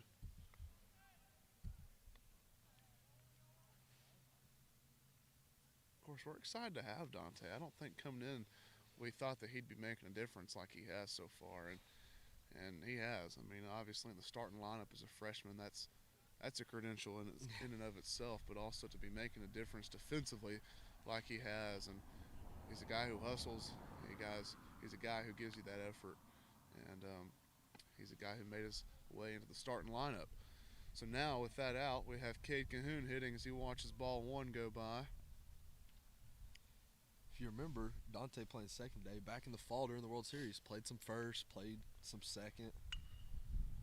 Cahoon flares one out to right field. It's in foul territory. The first baseman just misses it, though.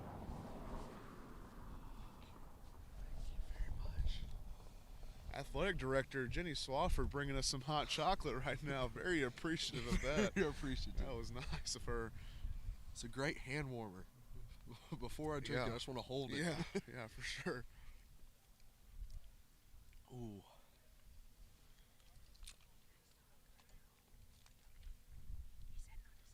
Cahoon digs in on the 1-1 pitch.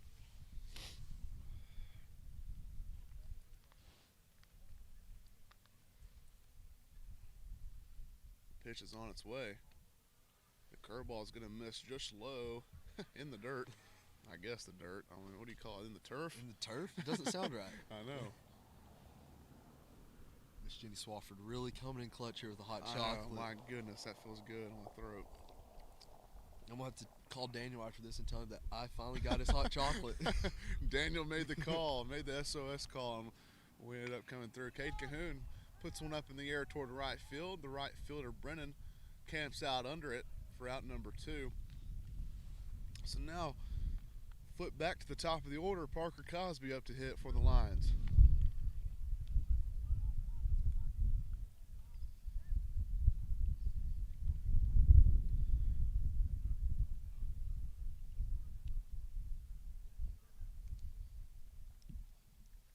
Talking with some hitting coaches the other day, Parker is one of the guys who has phenomenal barrel control.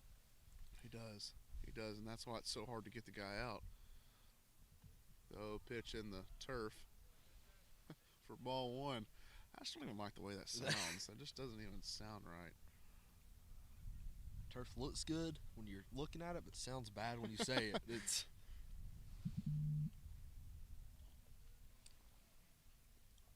Of course, maintenance is much easier with turf. Don't have to chalk the lines. That's kind of nice. The 1-0 pitch. Man, Parker is wishing he would have swung at that one. Brings the count even at 1. As a catcher, I love playing on turf at my home field just so I don't have to rake the plate. Don't have to fill in holes where the batters dug them out. That's true. I know pitchers love it because you don't have to tamp the mound every game. Mm-hmm. The 1-1 pitch just misses outside, so that moves the count to a pair of balls and 1 strike.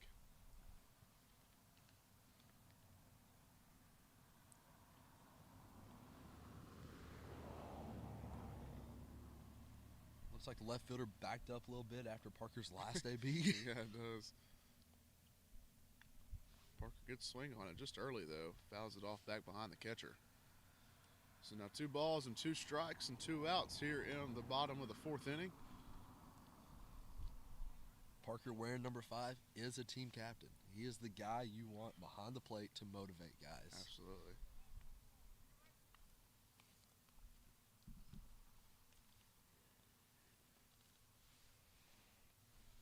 The 2-2 pitch on its way. Curveball hung on to a little bit too long there by Overturf. Overturf has to be careful here with a 3-2 count. You know Parker is hunting a fastball. Yeah, definitely is. And like he showed before, he can make you pay. The payoff pitch on its way. And that one's going to miss Sloan inside, so Cosby trots on over to first. And now the big slugger from Curacao, Darwin Gregg, up to bat.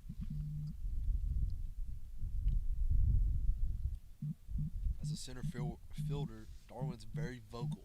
He's a very vocal leader. He's going to let you know how he feels, and he will pick you up. Yeah, he will. He's a good team guy. Great guy to have in your dugout, and obviously a great guy to have in your lineup, too. Had the privilege of being around him during our Fall World Series, and what a teammate. The 0 pitch is just missed, flies out toward left field. A.J. Thomas is trying to play with it, and that ball was floating around there in the wind, but A.J. Thomas makes a play on it, and that's out number 3. So nothing comes to fruition there for the Bryan offense, and we'll see you again in the top of the 5th.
Cam Harvey into pitch for the Lions.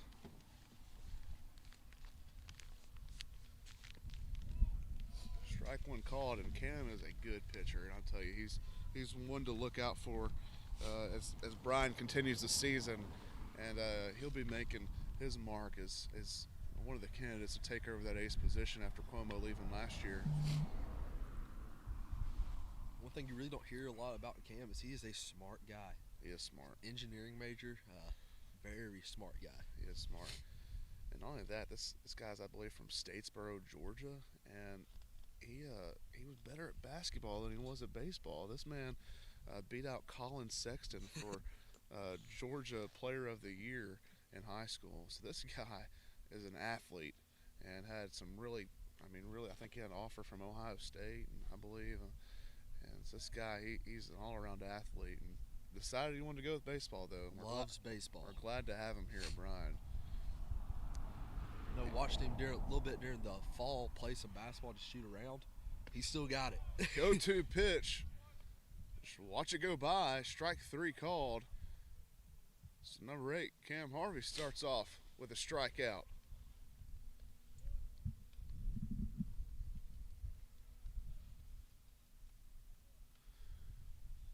So after striking out Will Mann, Alex Scaller is up to bat for the Red Storm. The big lefty, Harvey, pitch on the way. It's going to miss just low and in for ball 1.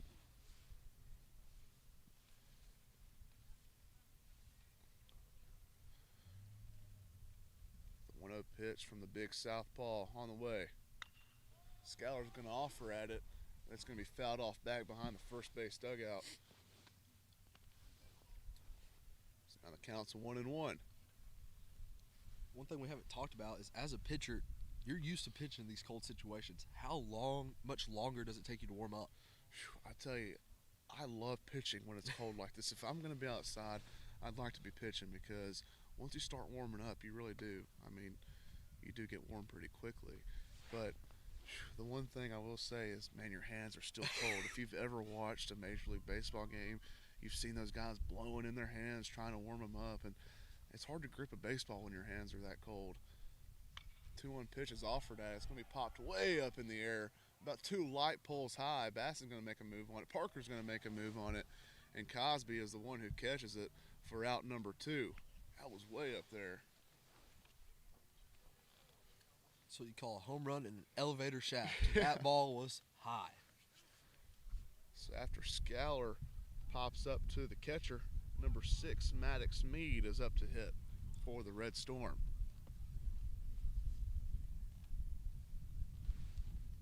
So 2 outs in the top of the 5th. Cam with the delivery. Good pitch on the outer half of the plate. Catches a part of the zone. Strike 1.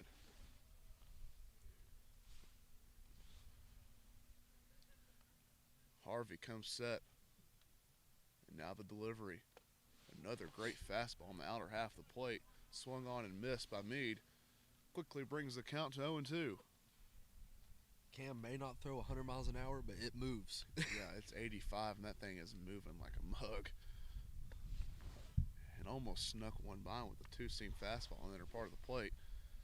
Just misses inside and maybe a little bit low as well. So now you have 1 ball and a pair of strikes with 2 outs here in the top of the 5th. Cam Harvey delivers, just misses high and outside. Evens the count up at 2.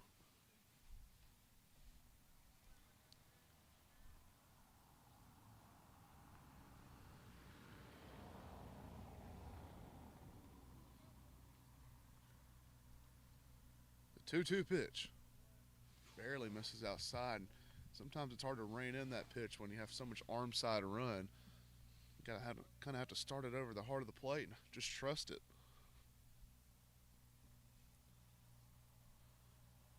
So now the payoff pitch. Swung on and missed, strike 3.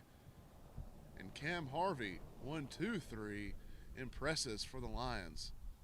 We'll see if the Lions can add on in the bottom of the 5th inning.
Here in the bottom of the fifth inning, Bradley Prince is going to get us started off here.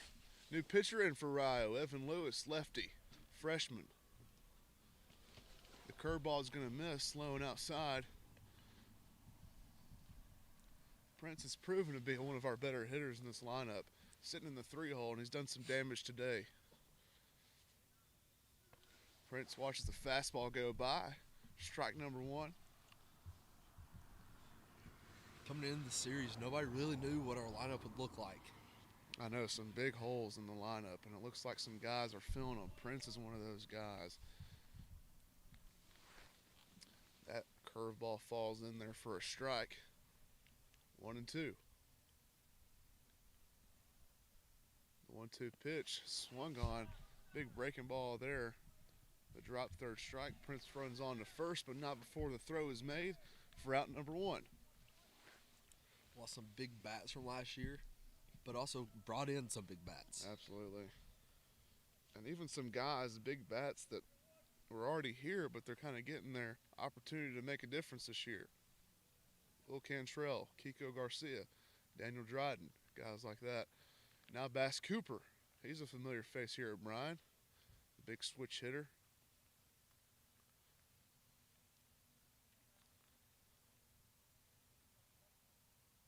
Oh, pitch on its way. Bass Cooper watches that one go by for strike number 1. As a freshman, I learned very quickly, if you know Bryan baseball, you know Bass Cooper. Yeah, absolutely. This guy's a difference maker in this lineup. Cleanup hitter. One of those traditional clear the bases kind of guy.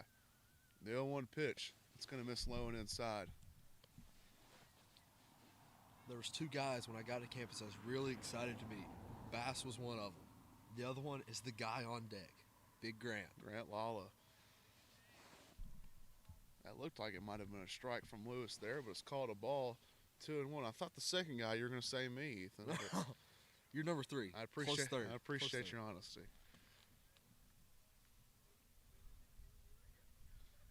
There seems to be some confusion up there at the plate, whether or not maybe the pitcher stepped off with the right foot, or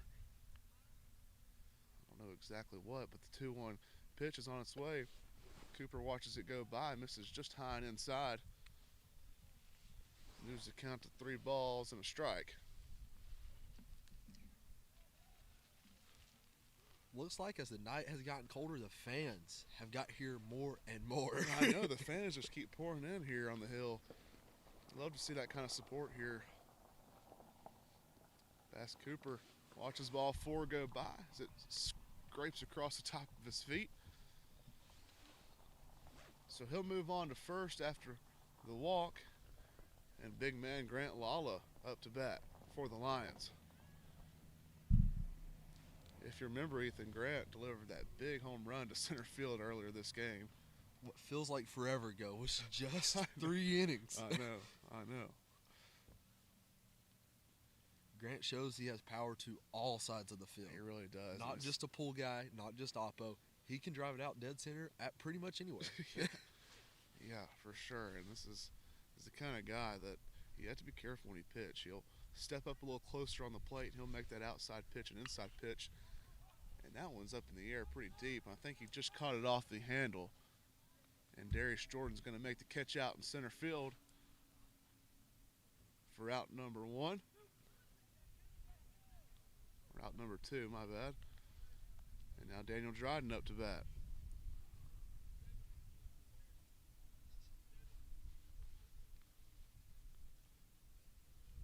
Looks like Anthony Tejada is coming in to pinch run for the slugger Bass Cooper at first base. That's one thing with Anthony Tejada at first base. He is not just a pitcher.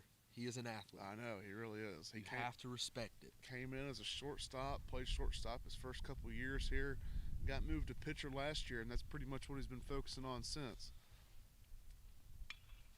Dryden puts a good swing on one in the right center field gap. Of course, Tejada zooming around the bases. But Cole Brennan, the right fielder, catches it out there in right field for out number 3. And nothing going there for the Lions in the bottom of the 5th inning. And we'll see if they can hold them defensively in the top of the 6th. We'll be back.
Back here in the top of the 6th inning, Cam Harvey still on the bump for the Lions. I cannot stress to you guys how cold it is. Y'all are the smart ones watching online.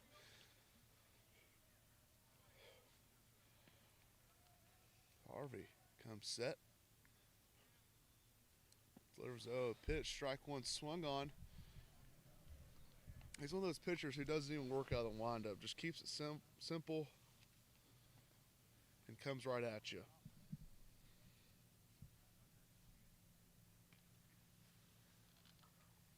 The 0-1 pitch on its way. It's fouled off back toward us. Oh. And the man next to us almost made a nice catch on that ball. Saved a car from being nailed.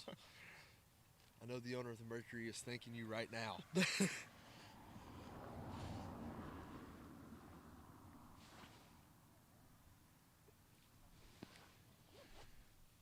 The 0-2 pitch to Austin Foch on the way. Swung on and fouled off back behind home plate.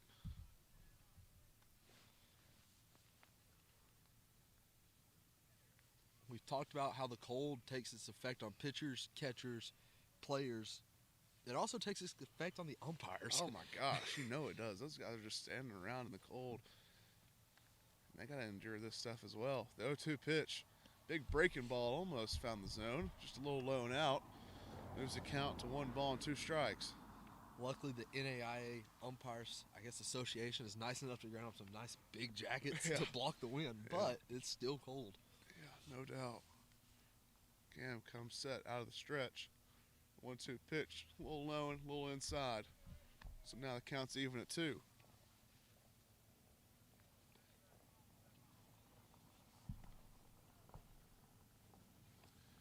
Cam gets a sign from Cosby. Comes set.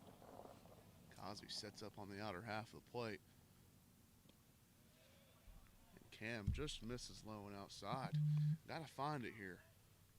He had a 0-2, didn't he, Ethan? He did. I don't know if it's trying to do too much, trying to overpower the fastball, but you're up by 10. Yeah. Pitch to contact. Absolutely. And of course, if you're a pitcher, you're not trying to throw balls here. The 3-2 pitch is swung on and hit to fairly deep center field, but Darwin's going to camp out under it and catch it for out number 1. You can tell just by the sigh of relief from Cam Harvey right there. When a ball is popped up to center field, they have faith in Darwin Gray. They do, absolutely. Just turn around and accept that out number 1's going to be made.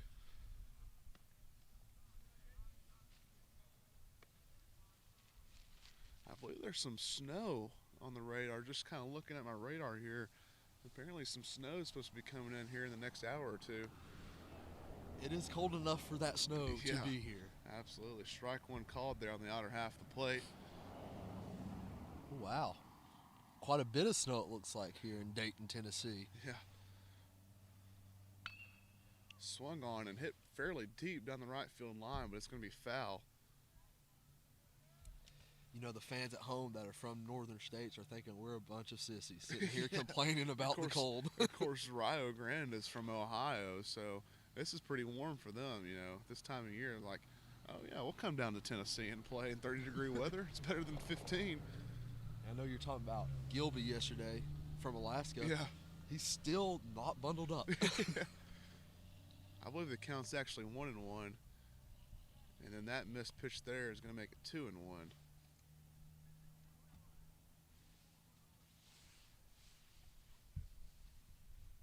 1-2. I heard 1-2, and seems like the scoreboard operator here at Bryan must have it messed up. So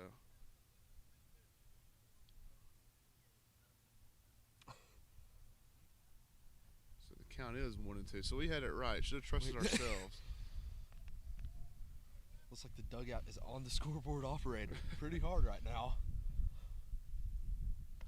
1-2 pitch swung on and missed for strike 3. So Cam Harvey making quick work of these Rio Grande hitters so far in the top of the 6th inning.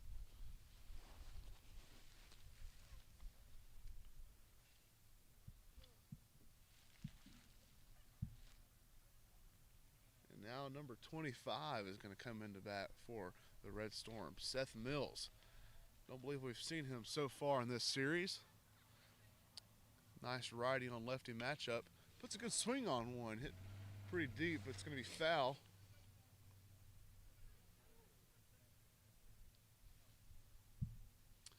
I think whoever made this field is pretty intentional about putting us in a bowl, because any foul balls, I mean, they kind of trickle back down toward the field. That's kind of nice. Especially as a player who Has may to not go be get the pitching foul that balls. day. It's very nice. Cam Harvey delivers the 0-1 fastball, blows it by Mills for strike number 2. So no balls and a couple strikes and 2 down in the top of the 6th inning for the Lions.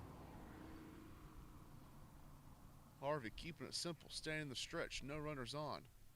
Cosby set up outside. Here's delivery, misses way outside. If you're gonna miss with the outside pitch, mix out. Yeah, missed big, huh? Do not let that ball come back to the heart of the plate. And I believe that Harvey was trying to pump one by him right there. It seems like when I do that, I always hit the guy. It'll be 0-2, and then I'll end up hitting the guy. That's the last thing you want to do. So now it counts 1 ball and 2 strikes. Big fastball overpowers Mills for strike 3, and Harvey is dealing here in this cold game here on a Friday afternoon in Dayton, Tennessee. And let's see if we can add some insurance runs here to the score. Not that we necessarily need them, but we'll be back in the bottom of the 6th inning.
And let me tell you, folks, it is snowing here in Dayton, Tennessee. Just little flurries here on a cold 35-degree night. I believe the ground's probably about 10 degrees, though, man. This is a bitter 35. And I don't know, man. This is rough. This is rough. You might want to think about becoming a weatherman. You did just call for snow, and it is snowing here, and it dropped. Sun has gone down completely. No sun in the sky at all. Lights are on here at center field, and it's snowing. So Will Cantrell is going to get things started here in the bottom of the 6th inning as the snow flurries hit this beautiful field here in Dayton, Tennessee. New pitcher in for Rio Grande, Victor Tayo from Grove City, Ohio. Sophomore right-handed pitcher, big tall 6'6" man on the bump now for the Red Storm.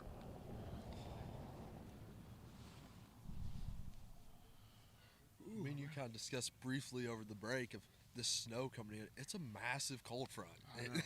It is, and man, we're from the south. We're not used to this weather. Normally in late January, early February, you expect a little bit of cold. Not anything like this. Yeah, you always have a few days like this, but you know it's weird how sometimes it can be 20 degrees and no wind, and it doesn't feel as bad as 35 degrees and wind, and now the snow's really coming down here in Dayton. It's I mean, it's coming down pretty good. As you can see on your screen at home, the pitch is a strike. It is really snowing here. I wonder how that affects the new turf. I don't know. We've never seen it on turf here in No. Dayton before. How does that and So it now is the count, picked up. Now the count's 1-2 on the big power hitter, Will Cantrell. He swings at a curveball. It's hit to the shortstop. Cantrell's hustling high, throw, and the first baseman makes the tag for out number 1. Snowing pretty good here in Dayton. It's pretty to see, but man, it's not fun to talk in. No. Trying to keep it off all the electronics we're surrounded by right now. Wow, We went from very little snow to big flakes. I know. It's beautiful though.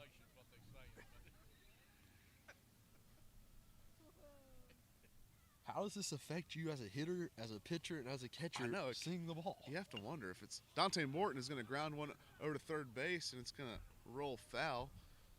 But you know, I wonder if it's as bad as rain. You know, rain it's hard to see the ball. The ball gets wet, but with snow, you know, snow it's a whole different game. You're not used to playing baseball in the snow. You might play through a little bit of rain and stuff, but this is a new game, and man, it's really coming down here in Dayton. And I know these Ohio natives are really feeling at home right now. They are feeling it. Us people from Tennessee, Florida, I know we have some from around the area. We don't like this. No, big breaking ball. Buckles Morton there, now 0-2.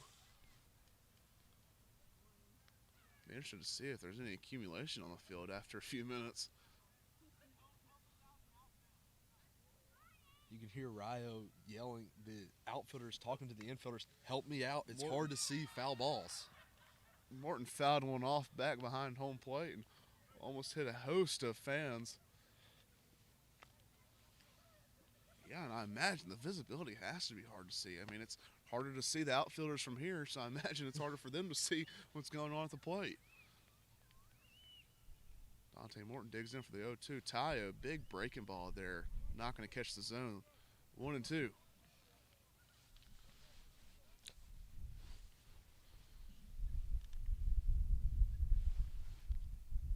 I actually talked to a Rio player in between the games yesterday, and he said that he thought it was supposed to snow. And I was like, really? I had no idea.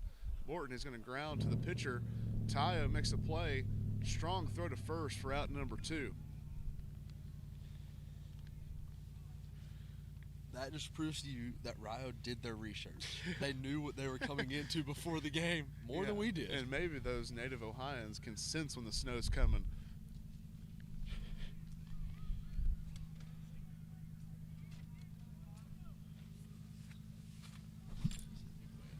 Try to protect this a little bit. Now, pinch hitter Devin Ogg in for the Lions. He came from the same community college as Cade Cahoon. They roomed together, came from Mott Community College in Michigan, so he's used to this kind of weather. Looks like the umpires are discussing playing conditions right now, as it is getting tough to see the baseball. Yeah, it is tough to see. The wind's picked up. Obviously, the snow's picked up. And it doesn't really look like anything's accumulating on the field, but it's definitely the vision aspect of it. Looks like a sign to Coach McCauley from the umpires. We might be looking at delaying this game. Calling it, delaying it, something. Are they thinking about maybe just calling it final? I mean, you've played an official game. You've played 5 innings. Thankfully, we got through 5 because Right. you can't call it an official game. But you have to wonder what exactly their plan is here. And really delaying game for snow, I don't think I've ever heard of that. But I bet that turf is getting slick, if I had to guess. As you can see, there are some white spots covering the turf now. That is not just foul line. That is now snow. Yeah. And that is the sign for ball game from the officials. So they called the game, and it's an official game, like I said. So they As Bryan College celebrates the 6-inning victory. Devin Ogg was supposed to get his first plate appearance of the season, and they ended up calling the game before a pitch was even thrown to him. So with that, like I said, Ethan, the game was made official because we completed 5 innings.